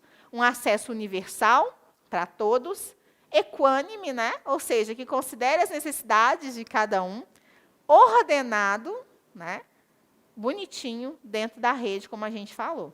Então, tudo isso tem que acontecer. Acesso universal, equânime e também ordenando aí os serviços do SUS. Como que eu faço essa ordenação de fluxos? A atenção primária, ela ajuda nessa, ela é ordenadora, né? Ela que vai encaminhar ou não, ela que geralmente vai fazer essa organização mesmo do usuário dentro da rede, mas a região de saúde, esses serviços da rede de atenção são pactuados lá nas comissões intergestores, lá na CIB da vida, né? Lá na CIT da vida. Né? Então, principalmente ali na CIB, que são desenhadas essas regiões. Então, ela tem que assegurar. Os 3 entes têm que dar um jeito de assegurar que esse usuário vai ter acesso universal, equânime, a todos esses serviços de saúde. Tá bom? Bom, eu vou terminar as responsabilidades, aí eu vejo as perguntas, tá, gente? Senão eu me perco aqui. Bom, outra questão, que a gente precisa de ter tudo muito bem descrito nos planos municipais. Vocês já sabem isso, vocês já sabem lá da Lei 8080, lá de tudo lá que a gente viu lá atrás, ou que vocês viram com outros professores, né? Que tudo tem que estar no plano municipal. O plano municipal, ele é estadual e nacional, né? Os planos de saúde são os instrumentos essenciais para organizar o SUS, organizar os serviços de saúde. É o planejamento, é o que tem que acontecer e como vai acontecer. Né? É ali que estão as metas de organização dos serviços. Então, todos os entes têm que estabelecer nos seus planos as prioridades, as estratégias e as metas da atenção básica. Quando vocês veem a aula do Plano Municipal de Saúde de Belo Horizonte, por exemplo, vocês vão ver lá dentro do plano as metas, as estratégias da atenção básica para Belo Horizonte. Então, os planos têm que estar escrito isso, em todos os planos. Né? Certo? Outra responsabilidade comum é que tem que ter o quê? Esses trabalhadores que vão fazer esses serviços, todos que a gente está falando, essas ações, eles têm que ser qualificados. Então, todo mundo vai ajudar a desenvolver, né, mecanismos, desenvolver qualificações para esse trabalhador. Tanto para a gestão, quanto para os trabalhadores da atenção, que prestam assistência. Né? Então, tem que ter educação permanente, tem que ter educação continuada, tem que trabalhar com a formação de novos profissionais. Quando vai o estagiário lá na unidade de saúde, ele está sendo formado. Futuramente, ele vai ser um profissional mais capaz de atuar naquele setor, porque ele está passando por ali, ele está vendo o processo de trabalho. Os profissionais que já estão ali também têm que ser qualificados. Né? Eu vou dar um exemplo para vocês. Agora, a gente está nessa coisa aí do Covid, e agora tem tido uma série de reuniões para poder definir os protocolos e diretrizes de tratamento dos pacientes pós-Covid. Né? Muitos demandam reabilitação, né? De fisioterapia, de fonoaudiologia, de não sei o que lá, de nutrição. Então, os protocolos estão sendo feitos agora. E esses profissionais vão ter que ser capacitados, porque a gente antes não lidava com Covid. Né? Então, a gente vai ter que ser sempre qualificado. Além disso, esses profissionais têm que ter os seus direitos garantidos, né? Seus direitos trabalhistas, têm que receber um salário digno, seus direitos previdenciários, porque um dia eles vão de aposentar. Né? Tem que ter essa questão do vínculo, enfim, tem que ter essa coisa da qualificação e desenvolvimento do trabalhador, tá? Porque senão não vai funcionar. Outra questão que traz também é que a gente tem que garantir. Garantir o quê? Estratégias para fixar os profissionais. Porque quando eu falo que a atenção básica vai ser esse serviço essencial, quando eu falo que eu tenho que estar ali próximo dessa população, atendendo e cuidando dessa população longitudinalmente, eu preciso de criar vínculo com essa população. Como que eu vou criar vínculo se eu entro um médico aqui hoje, amanhã sai, entra um enfermeiro hoje, amanhã sai? Aí não tem jeito, né? Então, ele fala que tem que criar, garantir provimento e estratégias para fixar profissionais de saúde na atenção básica. Tá? Para poder o quê? Para a gente conseguir ter essa questão do cuidado e do vínculo. Um exemplo, em Belo Horizonte, por exemplo, os profissionais que trabalham nas unidades básicas de saúde, eles recebem, a gente chama de plus, né? Um dinheiro aí que vem do Ministério da Saúde para quem trabalha dentro ali da saúde da família, junto ali na unidade básica de saúde. Então, tem um dinheirinho aí que é para estimular que o profissional fique. Além desse dinheiro, Belo Horizonte ainda tem um adicional que é de acordo com o tipo de unidade de saúde que você está. Então, se você está numa região mais vulnerável, a tendência é que você ganhe mais. Para quê? Para estimular você ficar lá da região mais vulnerável. Tá? Então, isso são estratégias para poder manter os profissionais nos lugares e esse vínculo poder ser criado. Tá? Outra questão também é que tem que o quê? Desenvolver, todos os entes vão desenvolver, vão disponibilizar e implantar sistemas de informação. A gente sabe que o Sistema de Informação da Atenção Básica é o SISAB, né? Sistema de Informação da Atenção Básica.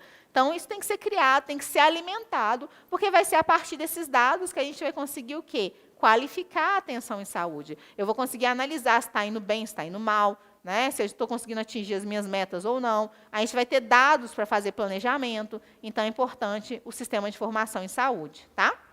Tem que garantir, então, o que a gente falou, transporte em saúde também. Porque se ela é ordenadora dos fluxos da rede, e eu preciso encaminhar um paciente que vai fazer hemodiálise ou que está fazendo tratamento quimioterápico para o hospital Y, e esse usuário não tem condições de ir, eu preciso de transporte, eu tenho que garantir transporte. Né? Eu também tenho que garantir transporte para esse usuário sair daqui da minha unidade básica e talvez ser encaminhado para uma UPA ou para um outro lugar. Então, tem que garantir transporte em saúde também. Tá? Tanto de pessoas quanto de materiais. Por exemplo, exame de sangue, os exames coletados também tem que ir de um canto para o outro, tem que ter transporte para fazer isso. Tá? Para a gente poder ser resolutivo e conseguir atender esses indivíduos integralmente. Outra questão. Eu tenho que planejar. Quando estou falando gente, são os entes, tá? Estou falando das responsabilidades comuns dos entes. Planejar, apoiar, monitorar e avaliar as ações da atenção básica. Todo mundo tem que fazer isso. Né? O Ministério da Saúde, o Estado, o município, o Distrito Federal, a gente precisa acompanhar, porque isso é essencial na saúde. Eu não simplesmente vou lá, instalo um serviço ou um programa e não acompanho. Eu tenho que planejar, eu tenho que apoiar a implementação, eu tenho que monitorar para ver se está dando certo, eu tenho que avaliar para ver se atingiu o meu objetivo ou não. Então, todos os entes federados têm essa responsabilidade. Tá? Bom, deixa eu ver se, por enquanto, tem alguma coisa aqui. Tal.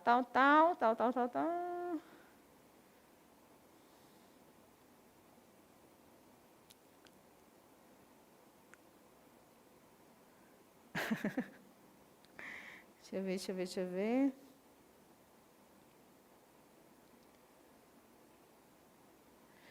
Não, Raquel, isso depende do lugar que você passou no concurso, tá? Não tem a ver com onde você mora, não.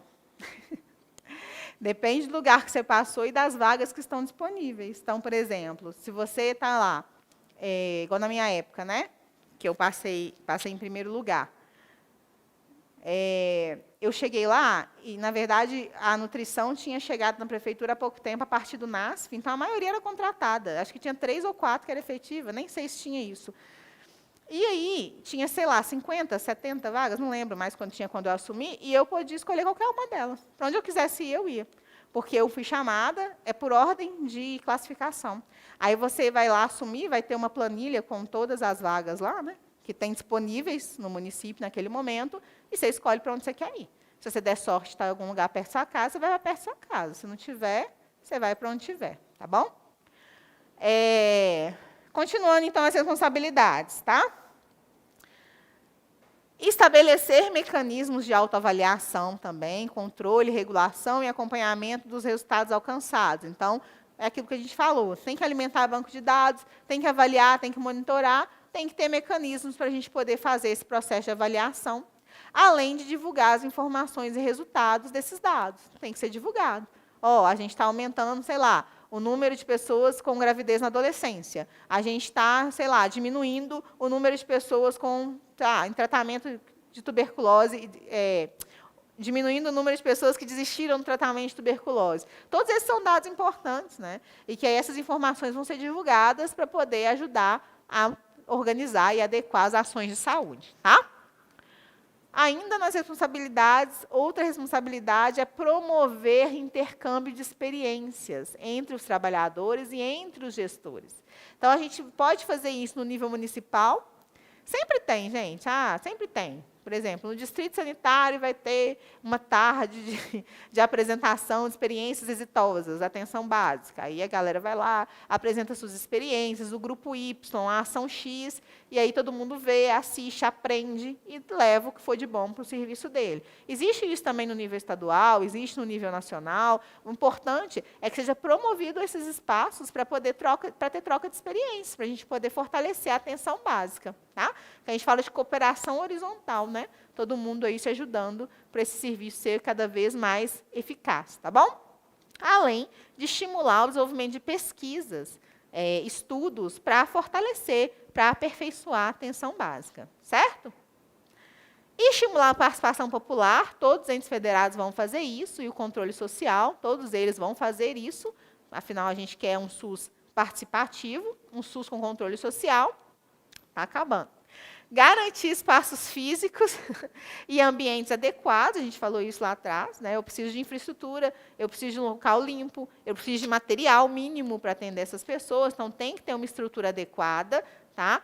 Também para os estudantes e para os trabalhadores, então nada de ficar reclamando, quando vai os estudantes, estagiários lá e entram para o consultório, eles também precisam de estrutura adequada, mas todo mundo precisa, né? Então, tanto para a formação em serviço, mas também para a educação permanente dos profissionais. Eu preciso ter essa estrutura adequada, tá? Então, todos os entes vão promover isso. Outra questão é a assistência farmacêutica. Então, todos os entes vão ajudar a desenvolver ações em relação à assistência farmacêutica, ações em relação ao uso racional de medicamentos, ver como é que está, se tem acesso, se os medicamentos lá da lista de medicamentos nacional, que é a RENAME, estão presentes na unidade, está faltando medicamento, não está faltando, né? Essas medicações vão ser prescritas como, quando, para qual doença, em qual situação. Isso vai estar descrito onde? Nos protocolos clínicos, nas diretrizes clínicas. Então, tudo isso tem que ser muito bem organizado e os entes, todos os entes vão participar dessa construção. Tá? Eu tenho os protocolos de Belo Horizonte, por exemplo, eu tenho protocolos, né, que são os PCDTs do Ministério da Saúde, que são protocolos de diretrizes, né, lá do Ministério da Saúde em relação a uma série de doenças. Então, todo mundo vai ajudar nesse processo para que a gente entenda, e ali está falando especificamente da assistência farmacêutica. Tá? Tem que adotar estratégias para a gente poder ter um amplo escopo das ações, ter ações diferenciadas, ter ações, né, que abranjam aí todas as necessidades dessa população. Tem que estabelecer mecanismos, porque se a gente está falando que ela vai coordenar o cuidado e vai ordenar a rede de atenção, eu tenho que estabelecer mecanismos de regulação, né? Aí, aliás, mecanismo, isso vai vir no outro. Mecanismo para poder regular essa rede, mas ali, na verdade, está falando, eu vi regular e já fui lá para frente. Tem que estabelecer mecanismos aí para avaliar as equipes. Eu não sei quem trabalha aqui na atenção básica, ou já trabalhou, antigamente tinha os PMACs, né? Que era um processo mesmo de autoavaliação das equipes, recebiam dinheiro, as equipes que tinham uma avaliação adequada, isso acabou, né? Não existe mais, mas, enfim, tem que se estabelecer mecanismos aí para avaliar as equipes, para poder fomentar essas práticas aí de avaliação, certo? Tem que articular também com o subsistema indígena, os locais ali que tem, né, a população indígena próximo. Então, é isso. Nossa, professora, é muita coisa. É muita coisa. São 22, mas não desespera.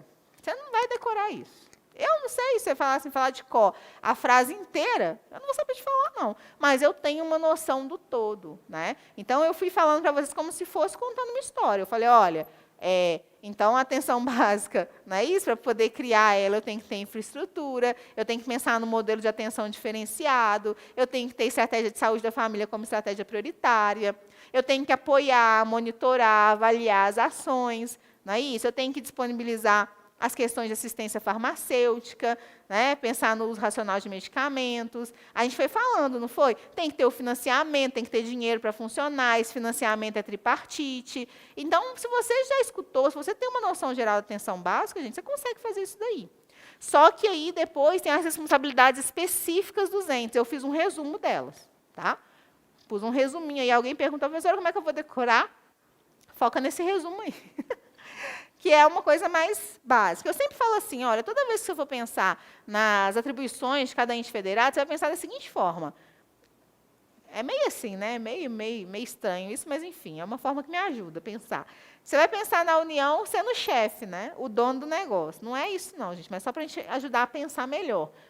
Então, ele é que manda. Ele que define como que vai ser, como que esse negócio vai funcionar, como que os trabalhadores vão ter que fazer, né, as diretrizes, os protocolos, ele que vai definir as coisas. O Estado é como se fosse o encarregado. Ele fica no meio de campo ali. Ele não manda, ele não define nada, ele não formula política nem diretriz, mas ele apoia, ele vai ajudar a mão de obra lá, né? O que eu ia falar? O assalariado lá, o trabalhador, a fazer o serviço dele. Então, o Estado fica no meio de campo, apoiando. Ele tem muito essa coisa do apoiar. E o município é o trabalhador mesmo, né? É o que vai pôr a mão na massa e ele vai executar. As ações dele são muito relativas a pôr a mão na massa, a fazer a coisa acontecer. Tá? Então, quando você tem um pouco dessa noção, te ajuda a pensar, né, um pouco nesses verbos. Então, geralmente, verbos relacionados à união estão muito ligados a definir, criar, né? Estão muito ligados a essas coisas ali que são da união mesmo. Os verbos relacionados ao Estado estão muito ligados a apoiar, ou, se não, né, atuar de maneira complementar. E os verbos relacionados ao município estão muito relacionados a executar, fazer, contratar, que já é pôr a mão na massa. Isso vai ser sempre assim? Não. Mas já te ajuda numa série de questões. Então, por exemplo, as responsabilidades da União em relação à atenção básica vão ser destinar o recurso federal, a gente já sabe que é tripartite, todo mundo vai ter que dar dinheiro, então isso vai estar mesmo aqui. Então, destinar o recurso, o dinheiro, do nível federal para a atenção básica. Tá? Prestar o apoio integrado ali a quem? Ao município, Estado e Distrito Federal. A União apoia quem está, né, vamos dizer, abaixo dela. Então, o Estado, o município e o Distrito Federal. Se fosse o Estado, ele ia prestar apoio para quem? Para o Distrito Federal e para o município. Então, é assim que funciona. Então, ele vai prestar apoio integrado para o Estado, município e Distrito Federal.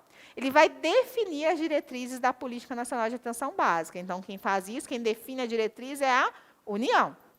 Tá? Ela também vai estabelecer as diretrizes para a formação e educação permanente, que são aquelas diretrizes que a gente falou. Lá nas atribuições comuns, a gente não falou que todos eles vão ter que incentivar, criar espaços de educação permanente, criar espaços de formação, né, de estudantes e tudo. Mas quem vai definir a diretriz, como vai ser, é a União. Tá? Além disso, a União vai articular com o MEC, né, que é o pessoal da educação, para ter mudanças curriculares, para que o currículo dos cursos da área da saúde já sejam adequados caso esse profissional venha para o SUS, né? Tanto graduação quanto pós-graduação. Então, ele vai fazer isso, ele vai articular com o MEC, certo? Ele vai garantir os recursos federais, a gente já falou isso, e ele vai, sim, apoiar e articular com instituições para fazer essa questão da formação e da educação permanente. Então, por exemplo, o Ministério da Saúde, ele contrata muito, assim, ele articula muito com as universidades federais, por exemplo, para elas criarem materiais, para elas criarem cursos, uma série de coisas para profissionais. Isso é um dos trabalhos que eu faço, por exemplo, no meu grupo de pesquisa. A gente cria materiais para o Ministério.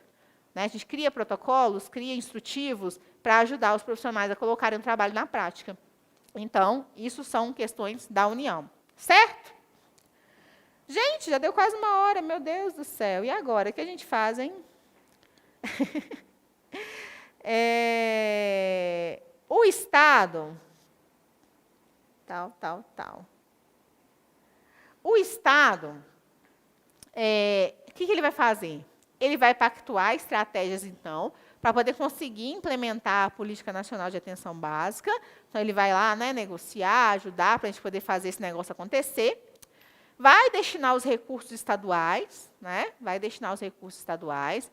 Ele vai ser corresponsável em monitorar as ações. Então, ele é corresponsável porque ele vai ajudar ali o município a monitorar as ações, né? Vai ajudar também, a União também vai ajudar nesse processo, a partir dos sistemas de informação, por exemplo.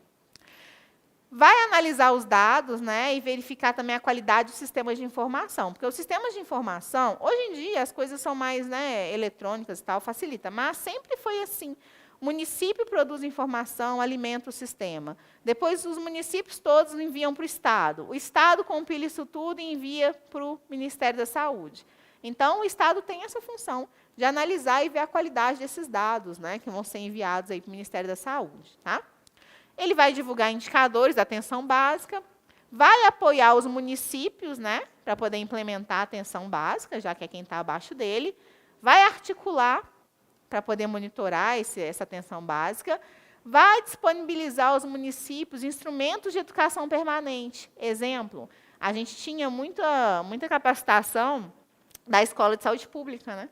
ali vinculada ao Estado. Então, ela fazia muitas capacitações para os municípios. Em Belo Horizonte, a gente tinha muita capacitação da Escola de Saúde Pública. Então, ela vai disponibilizar aí essa questão de instrumentos para educação permanente, vai articular com as instituições de educação, né, de ensino, que é, igual eu estou falando, a Escola de Saúde Pública é um deles, e vai fortalecer a estratégia de saúde da família, ajudar a fortalecer a implementação dessa estratégia. Então, ele fica ali, ajudando, auxiliando, fortalecendo, né, para, de fato, o município colocar a mão na massa.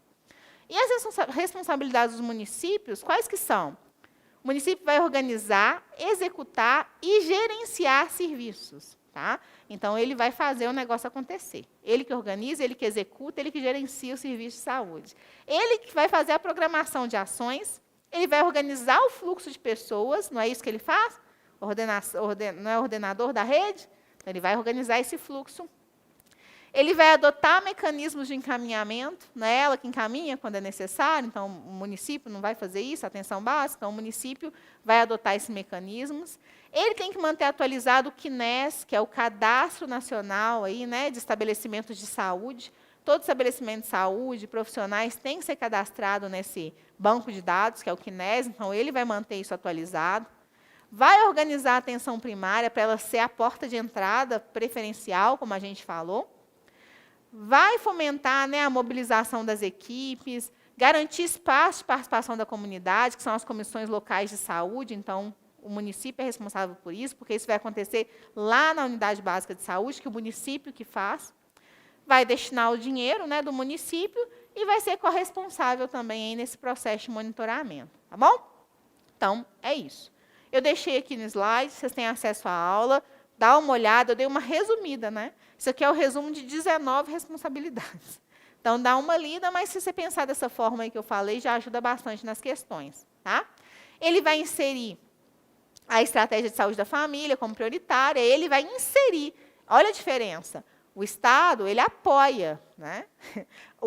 A União, ela faz a diretriz, falando, olha, é a estratégia prioritária. O Estado, ele vai fortalecer essa estratégia, mas quem vai inserir é o município, ele que faz. Tá? Então, vai monitorar os recursos da atenção básica, vai prestar o apoio institucional lá para as equipes dentro da atenção básica, né? E aí, por aí vai garantir insumo, equipamento, porque já que ela que vai fazer, ela tem que ter lá o medicamento, os materiais, a unidade básica, ela que vai contratar os profissionais para poder ir lá trabalhar, né?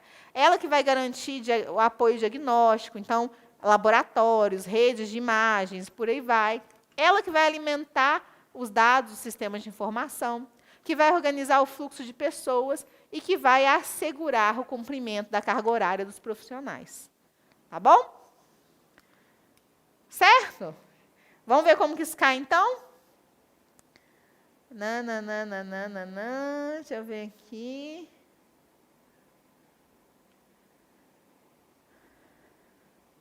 Sim, na prova de saúde pública pode cobrar todos os cargos. Ora bolas. Tal.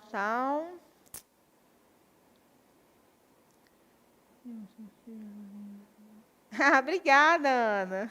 A Ana colocou do instrutivo aí que a gente fez. Vai sair uma série de materiais agora de obesidade, Ana, estão bem legais. Deixa eu ver o que mais. Acho que foi, né? Composição das equipes.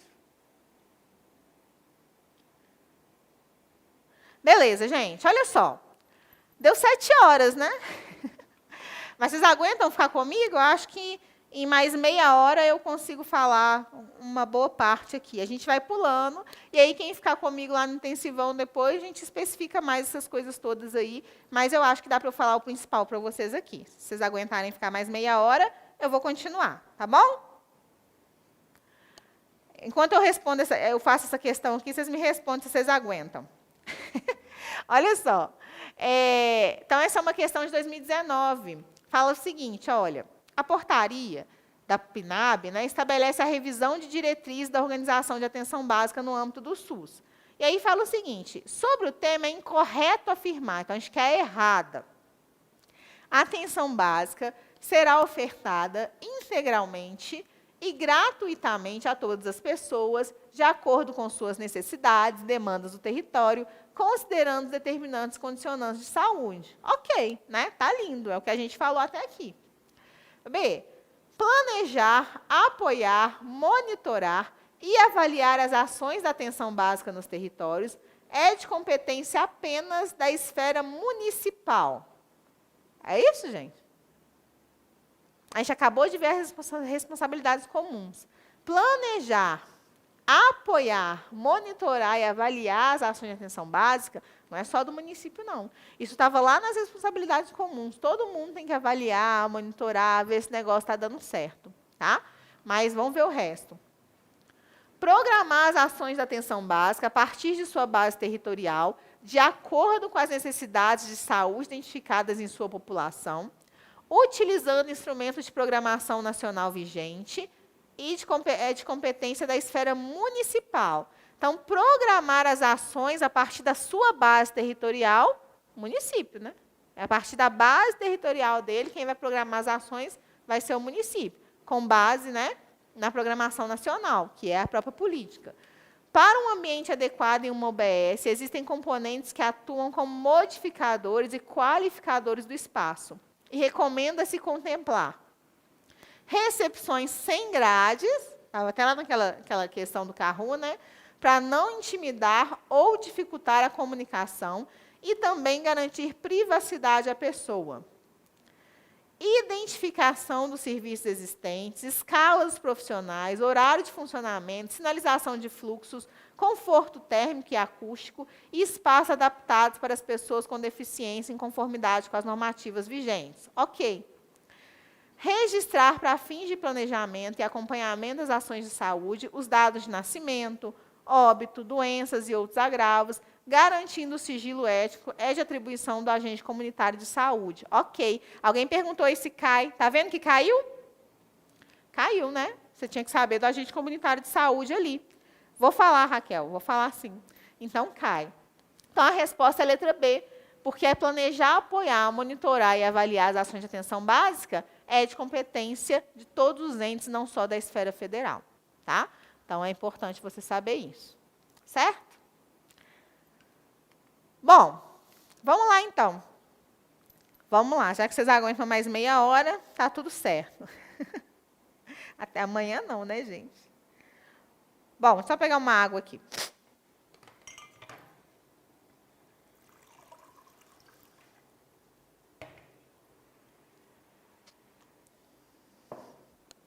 Olha só. Então, o que a gente espera dessa atenção básica? Que ela seja um local de alta resolutividade, né?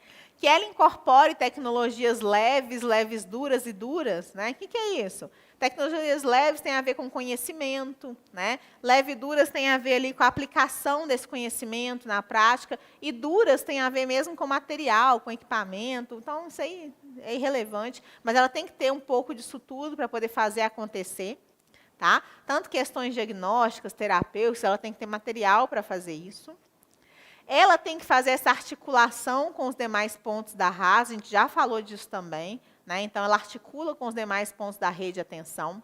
Tem que ter ações intersetoriais, né? Porque a gente tem que entender que, para poder abarcar todas aquelas necessidades e complexidades da saúde, os determinantes e condicionantes, eu não consigo fazer isso só na Secretaria de Saúde. Eu preciso ter ações em conjunto com a educação, em conjunto com a agricultura, em conjunto com assistência social e por aí vai. Tá? Então, tem que ter ações intersetoriais, tem que ter processos que aumentem a capacidade clínica das equipes. Então, tanto em relação a quantitativo, mas em relação à qualidade de atendimento. Então, ela tem que pensar nisso.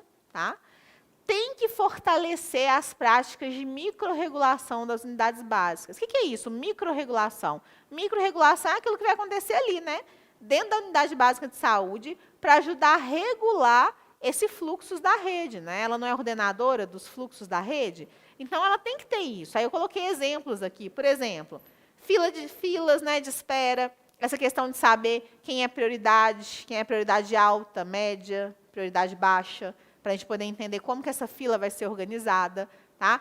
Tem que ter exames, ela tem que ter acesso à atenção básica, o indivíduo precisa de ter acesso a fazer um exame, né, um exame de sangue, um exame de urina, isso vai ajudar a regular, para eu saber se ele precisa ou não de ser encaminhado para algum lugar. Tá? Tem que ter consultas descentralizadas, Então, é importante pensar nisso, né? Nessas consultas descentralizadas. Por exemplo, quando a gente fala da rede de atenção à saúde da gestante, lá de Belo Horizonte, a gente fala que as gestantes de alto risco, elas são atendidas, né, nos ambulatórios de alto risco, mas isso é descentralizado. Dependendo de onde ela mora, ela vai ser encaminhada para um determinado local. Então, tem que ter os processos descentralizados, tem que ter essa pactuação de fluxos e protocolos. Então, tem que ter, por exemplo, protocolo da gestante. Lá vai estar, para gestantes com, né, glicemia acima de tantos, vai para o alto risco. Gestantes com hipertensão arterial de valores de tanto, vai para o alto risco. Então, tem que ter protocolos muito bem estabelecidos para a gente poder ter esse fluxo e tem que ter essa comunicação entre a unidade básica, o secundário e o terciário. Tem que ter comunicação para que isso, de fato, aconteça da maneira mais efetiva possível. E ele ainda cita o apoio matricial. Apoio matricial é quando você tem uma equipe de referência, né, que no caso a gente está falando aí da equipe de saúde da família, prioritariamente, e ela vai ter apoio das equipes que a gente chama de equipe de apoio. Então, nasce uma equipe de apoio que ajuda a equipe de saúde da família a resolver as questões, né? Eu posso também ter apoio do nível secundário. Posso ter, por exemplo, lá um profissional do nível secundário que vai ajudar o médico daqui de saúde da família a tomar a melhor decisão em relação a uma medicação. Então, isso também não deixa de ser um apoio matricial, tá? Então, ele fala que a gente tem que fortalecer essas práticas de microrregulação para que, de fato, seja resolutivo essa rede de atenção, tá? Bom, como a gente falou, é da atenção básica que vai ser referenciado os serviços, que o indivíduo vai ser referenciado para o serviço especializado. Então, é de lá que ele vai para o serviço especializado, para um cardiologista, como eu falei, para um endocrinologista, para qualquer outro tipo de serviço especializado. Então, a atenção primária ela vai ter que fazer essa ordenação de fluxo. Ela vai ter que gerir essa referência, porque ela envia para lá, mas ela também tem que fazer a gestão da contra-referência. Exemplo, eu encaminhei um idoso para o Centro Mais Vida, que é um serviço que existe em Belo Horizonte para avaliação de idosos. Esse idoso vai ser referenciado de novo para o centro, como é que fala? Para a unidade básica de saúde. Então, ela tem que gerir essa referência e contra-referência. Tá? Bom, outra coisa também, tem que estabelecer relações entre esses especialistas para isso, de fato, dar certo. Então, são situações que a gente espera da atenção primária em saúde, né? Além disso, tem um outro capítulo nessa legislação da PNAP que vai falar que a atenção primária ela precisa cuidar da infraestrutura, do ambiente e do funcionamento. Então, ela tem que prover, como a gente já falou, uma estrutura adequada em relação ao quantitativo de pessoas que ela atende. Tem que cadastrar no CNES, Cadastro Nacional de Estabelecimentos de Saúde, todas as suas unidades, as suas equipes, né, os seus profissionais têm que ser cadastrados. O ambiente tem que ser acolhedor, tem que ser humano, né? Tem que ser seguro, igual a gente falou, não pode ter grade na recepção, né? Não pode criar esse distanciamento entre o usuário e o profissional. Tem que ser seguro, tem que ser humano. A gente já falou dessa recepção sem grades que tem que acontecer, tem que ficar tudo muito bem sinalizado, tem que ter lá disposto quais profissionais estão na unidade, quais profissionais não estão, quais são os horários de atendimento das equipes, tudo tem que ficar muito claro, né? Além dos equipamentos adequados, certo? Aí a gente vai para a parte mais, né, específica, que fala assim, olha, tipos de unidades de saúde. Quais são os tipos de unidades de saúde? Daqui a pouco, gente, vai ter o sorteio, tá? Daqui 10 minutos. Eu paro e a gente faz o sorteio. E aí eu pulo e falo só dessas partes mais específicas. Olha só. Vamos lá. A gente tem 3 tipos de unidade de saúde, né, que vem na portaria 2346, 2436. A gente tem a unidade básica de saúde, que vai ser esses estabelecimentos, né, que vão prestar serviços e ações de saúde na atenção primária, então, unidade básica de saúde. A gente tem a unidade básica de saúde fluvial, que está aqui na foto, né, que são embarcações, que, né, vão ter ali os profissionais e os setores necessários para atender a população. Então, eu tenho a unidade básica de saúde fluvial, população dessa área, né, da região amazônica, da região pantaneira, que precisa dessa embarcação para chegar até as comunidades, né, e aí fazer o atendimento. Então, a gente tem a unidade básica de saúde fluvial e eu tenho unidade odontológica móvel.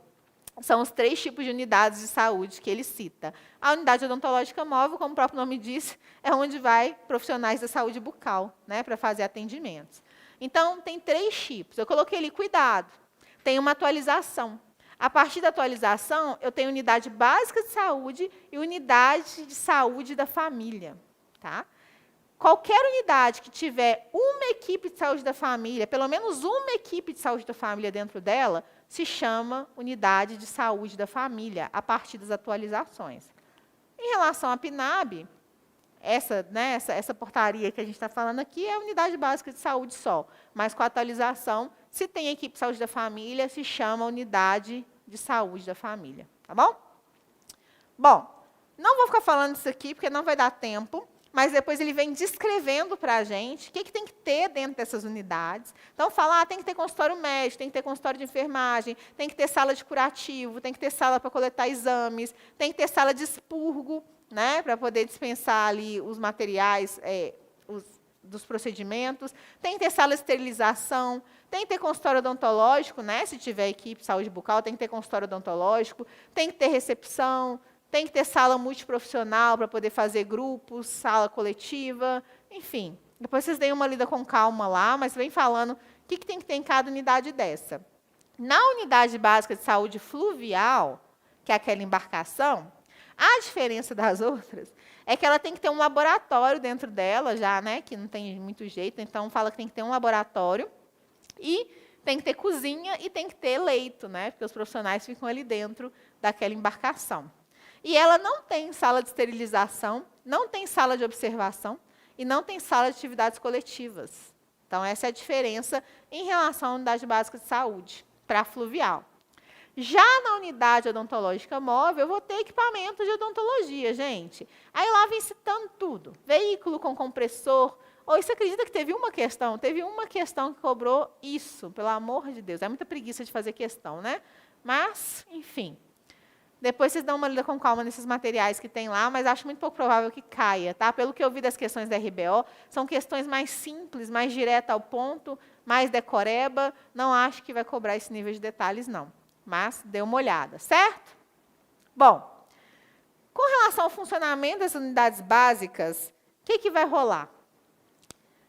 A gente tem uma que fala que essa unidade básica ela tem que ter uma carga horária de no mínimo 40 horas semanais, tá?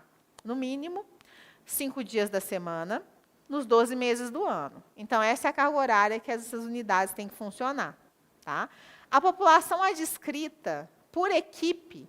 Então, por equipe de atenção básica, por equipe de saúde da família, são de 2.000 a 3.500. Esse número vocês têm que saber, né? Porque isso cai.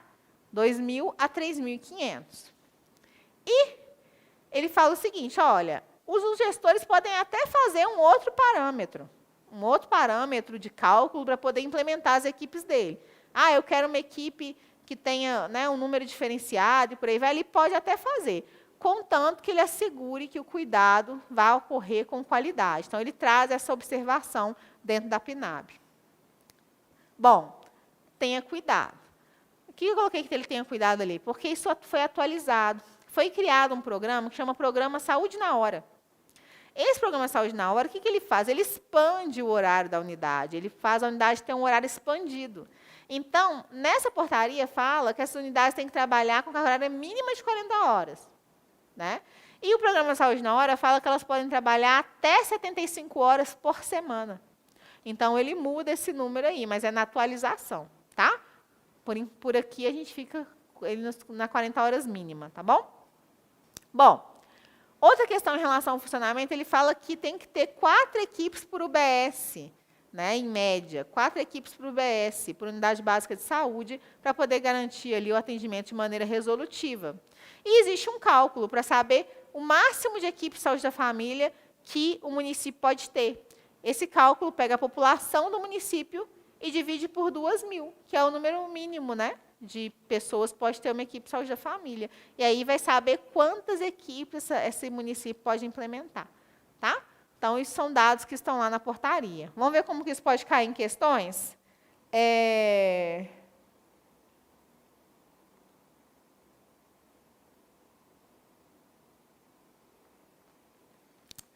Olha só. A portaria, né, tal, que aprova a PNAB, estabelece que todos os estabelecimentos de saúde que prestam ações e serviços de atenção básica no âmbito do SUS deverão ser denominados unidade primária de saúde, estratégia de saúde da família, programa de saúde da família, unidade básica de saúde, unidade ambulatorial de saúde.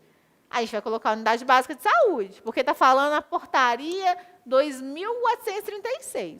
Se estivesse falando a portaria de consolidação, número 2 e tal, as atualizações, aí ia depender. Se tivesse equipe de saúde da família, seria uma unidade de saúde da família. Se não tivesse, seria uma unidade básica de saúde. Mas como está falando essa portaria, que é a que está no edital de vocês, então, é unidade básica de saúde. Tá bom? Certo? Eu vou falar só as equipes possíveis, e aí a gente faz o sorteio. Tá bom? E aí, se der, eu falo mais alguma coisa depois. De qualquer forma, antes de eu falar, a PNAB realmente é muito grande, né? É uma aula que demanda aí pelo menos umas 2 horas aí fazendo essa aula da PNAB. Mas, para quem estiver interessado em saber mais, vai ter um intensivão, então vou estar à disposição. E qualquer dúvida também que vocês tiverem mais específica, vocês podem me chamar lá no Instagram também, que eu tento, no tempo possível, resolver. Essa semana eu estou meio agarrada com o doutorado, mas eu sempre respondo, né? O pessoal que me segue sabe que eu respondo. Então, vamos lá. Quais são as equipes possíveis, os tipos de equipes possíveis que a gente pode ter, então, pela PNAB? Olha só. A primeira equipe, que a gente já sabe que é a prioritária, a equipe de saúde da família, ela é formada, então, por médico, enfermeiro, técnico, né, de enfermagem e agente comunitário de saúde, certo? E o auxiliar, né? Ela pode agregar o pessoal da saúde bucal e o ACE. Sendo que em locais de vulnerabilidade, o indicado é que toda a população seja coberta pela equipe de saúde da família. 100% da população seja coberta, sendo que cada CS pode ter no máximo 750 pessoas. Os profissionais da equipe de saúde da família têm que trabalhar 40 horas semanais, é obrigatório que eles trabalhem 40 horas semanais, tá? Certo? E os profissionais da equipe de saúde da família só podem estar vinculados a uma equipe. Porque se eu trabalho 40 horas, como é que eu vou trabalhar em 2 equipes? Não tem jeito. Tá? Então, equipe de saúde da família, 40 horas semanais, os profissionais só podem estar vinculados a uma equipe. Outra equipe que a gente tem é a equipe de atenção básica, que foi, né, uma atualização da política de 2017, que é uma equipe menor, que ela fala que eu tenho que ter médico, enfermeiro, auxiliar e ou técnico de enfermagem. E acabou. Ela não tem um agente comunitário de saúde dentro da sua composição. Ela pode agregar dentista, pode agregar, né, o ACS e o ACE, mas não tem na composição básica dela, certo? Além disso, esses profissionais não são obrigados a trabalhar 40 horas. Lá fala o seguinte, que eu vou ter profissionais, né, dentro dessa equipe, com carga horária mínima de 10 horas. Posso ter até 3 profissionais da mesma categoria. Então, por exemplo, eu posso ter um médico de 10, 2 médicos de 10 e um de 20, fazendo as 40 horas. Então, eu preciso ter as 40 horas aí no mínimo, né, por categoria. Mas não necessariamente de um profissional só. Eu posso ter mais de um profissional formando, sendo que posso ter até 3. Então, de novo, a equipe de atenção básica, ela vai ser médico, enfermeiro, auxiliar ou técnico, na sua composição básica. Pode agregar saúde bucal, ACS e ACE, sim. Mas a carga horária da equipe, dos profissionais, não é 40 horas, como na equipe de saúde da família. Eles podem trabalhar com, no mínimo, 10 horas, sendo que eu posso ter, no máximo, 3 profissionais por categoria, e a soma desses profissionais tem que dar 40 horas. Cuidado, porque teve uma mudança dessa na atualização, mas não vou falar agora dessa mudança, não, tá? Que é a criação de um outro tipo de equipe, que é a equipe de atenção primária, tá? Mas depois a gente fala disso. Equipe de saúde bucal é outra equipe, que aí tem 2 modalidades. A modalidade 1, eu vou ter o cirurgião dentista, 2 pessoas, né? Cirurgião dentista e auxiliar ou técnico aí de saúde bucal. E a modalidade 2, eu vou ter 3 pessoas. Cirurgião dentista, o técnico e o auxiliar, ou 2 técnicos. Tá? Eu tenho 3 pessoas. Modalidade 1 e modalidade 2. Outra equipe que eu tenho é o NASF, o Núcleo Ampliado de Família e Atenção Básica, que é uma possibilidade aí de implementação de uma equipe multiprofissional na atenção básica. O NASF ele tem o objetivo de apoiar as equipes da atenção primária, né? Então, a equipe de saúde da família ou a equipe de atenção básica. ele dá esse suporte matricial, esse suporte a essas equipes, e aí a gente vai contratar. Não entra em detalhes em relação à carga horária, a tipos de equipe na PNAB, tá? Então, a gente não vai detalhar isso daqui, mas tem essa possibilidade de implementação do NASF. Tá? Cuidado, porque tem atualização em relação ao NASF, né, que deixa de ter recurso para ele, para a implementação dele, ele deixa de existir como NASF, né, e tem atualização também na equipe de saúde bucal, que eu tenho a possibilidade, porque até então a equipe de saúde bucal também era 40 horas de profissional de 40 horas. Aí a atualização traz a possibilidade de profissionais de 20 e 30 horas. Tá? Bom, outra equipe, estratégia de agentes comunitários de saúde, que aí, como o próprio nome diz, vão ser agentes comunitários de saúde, né, que vão ser implementados essa equipe. Ela é formada por agentes comunitários e enfermeiro supervisor. Então, é só isso, enfermeiro supervisor e agentes comunitários. Esses agentes também podem ter até 750 pessoas ali na sua microárea, tá? E eles têm que trabalhar 40 horas também, tanto eles quanto o enfermeiro supervisor. Então, também é uma possibilidade de equipe, que é uma equipe de transição, que eles falam, né? Eu coloco lá, por exemplo, uma estratégia de agentes comunitários de saúde, até eu conseguir formar a equipe de saúde da família. Tá?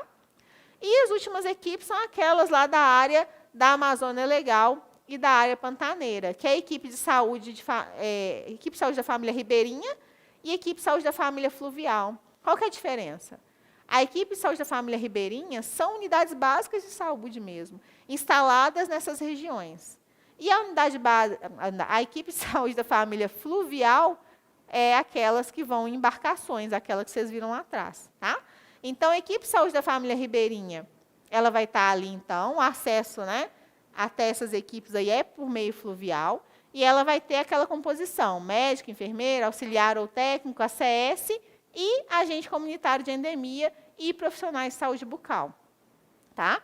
O que a portaria traz em termos de carga horária? Que vocês têm que ficar atentos à questão de carga horária. Que essas equipes, elas têm que trabalhar no mínimo 14 dias no mês, com carga horária equivalente a 8 horas. Então, porque tem essa questão, né, gente, do rio, do acesso, de poder acessar ou não essa equipe. Então, não dá para você falar assim que vai ter todos os dias ali funcionando. Mas tem que ter, pelo menos, essa carga horária mínima de trabalho. Tá? Bom, e a equipe de saúde de família fluvial, ela vai ser composta por médico também, as mesmas categorias profissionais, tá? Só que o que fala na portaria em relação à equipe de saúde fluvial é o seguinte, que ela pode ter um técnico de laboratório, porque vocês lembram que eu falei que tem que ter um laboratório lá dentro dessa equipe de saúde fluvial? Então, ela tem essa diferença aqui de ter um técnico de laboratório. Tá? E ele fala o seguinte, olha, essas unidades ali, elas têm que ser assistidas e tudo. Né? Existem comunidades e locais ali que são muito distantes, então, às vezes, não é tão fácil essa embarcação conseguir acessar. Então, para isso, pode ser contratado embarcações menores que cheguem até esses lugares, mas que essas pessoas têm que ser assistidas pelo menos a cada 60 dias. Então, essa embarcação tem que ir até esses locais pelo menos até cada 60 dias. Tá bom? Acabando aqui, faltam só 2 equipes. E tem a equipe de consultório de rua, que é uma equipe móvel, para atender pessoas em situação de rua. Não existe uma definição na portaria, na PNAB, de quais categorias profissionais compõem essa equipe. Tá? Ela pode ter a CS compondo essa equipe, pode ter o agente comunitário de saúde compondo, pode ter uma pessoa que eles chamam de agente social, que é uma pessoa que vai fazer essa intermediação entre os profissionais e a população de situação de rua, tanto garantindo, né, o atendimento respeitoso a essa população, mas também a vinculação com a equipe. Eles falam do agente social. Tá? Pode ter, no máximo, 2 profissionais da mesma categoria profissional, é o que ele traz, e eles têm que cumprir uma carga horária mínima de 30 horas semanais. Então, é a equipe de consultório de rua. Tá? E, por fim, tem a equipe de atenção básica prisional, que vai estar lá dentro dos presídios, fazendo esse serviço de atenção básica necessário para esse indivíduo e fazendo a vinculação desses indivíduos com os demais pontos de atenção. Tá? Então, basicamente, é isso das equipes. Falei rápido, porque o nosso tempo, né, está aí esgotado, mas só para vocês entenderem um pouco sobre as equipes que têm, as possibilidades de equipes da atenção primária. Então, equipe de saúde da família, equipe de atenção básica, né? equipe de estratégia, a estratégia de agentes comunitários de saúde, a gente tem equipes de saúde da família ribeirinhas, equipe de saúde das famílias fluviais, a gente tem equipes de consultório de rua, NASF e equipe lá de prisional, tá bom? Tem todas essas possibilidades aí. Vamos ver como que isso pode cair nessa questão antes do sorteio? Segundo a portaria, então, a equipe de saúde da família ribeirinha prestarão atendimento à população por, no mínimo quantos dias, que a gente acabou de falar? No mínimo 14 dias, né? Com carga horária equivalente a 8 horas semanais. Então, o que eu tenho que saber disso, professor? Eu tenho que saber as equipes que tem, os profissionais que compõem e a carga horária que essa equipe tem que trabalhar. É o que se espera que você saiba dessa parte da matéria, tá? E uma outra questão fala o seguinte: são itens necessários. Ele detalha, né, em relação à estratégia de agentes comunitários de saúde, que a gente acabou de falar dela, e ele fala o seguinte: são itens necessários à implantação dessa estratégia, está pedindo para você poder falar incorreta. A existência de uma unidade básica de saúde inscrita no CNES vigente, que passe a ser a unidade básica de referência para essa equipe de agentes comunitários. Sim, para eu poder implementar a equipe, eu tenho que ter unidade básica, é o mínimo, né? O número de ACS e ACE por equipe deverá ser definido de acordo com base populacional, critérios demográficos, epidemiológicos, socioeconômicos, conforme legislação vigente. Sim, né? O número de agentes comunitários de saúde e ACE, isso vem escrito geral lá na legislação, quando a gente vai falar deles, é sempre definido com base nas questões do território, a gente já falou isso. O cumprimento da carga horária integral de 30 horas semanais por toda a equipe de agentes comunitários, por cada membro da equipe, composta por ACS e enfermeiro supervisor. Isso está errado. Agentes comunitários e enfermeiro supervisor têm que trabalhar no mínimo 40 horas, tá? Quem trabalha no mínimo por 30 horas é os profissionais da equipe de consultório de rua, certo? E a D, nenhuma das alternativas. Então, a resposta é a letra C. E aí, a gente para poder fazer o sorteio. Deixa eu ver se tem alguma dúvida aqui. Enquanto a gente prepara ali para o sorteio, tá? Deixa eu voltar aqui. Tal.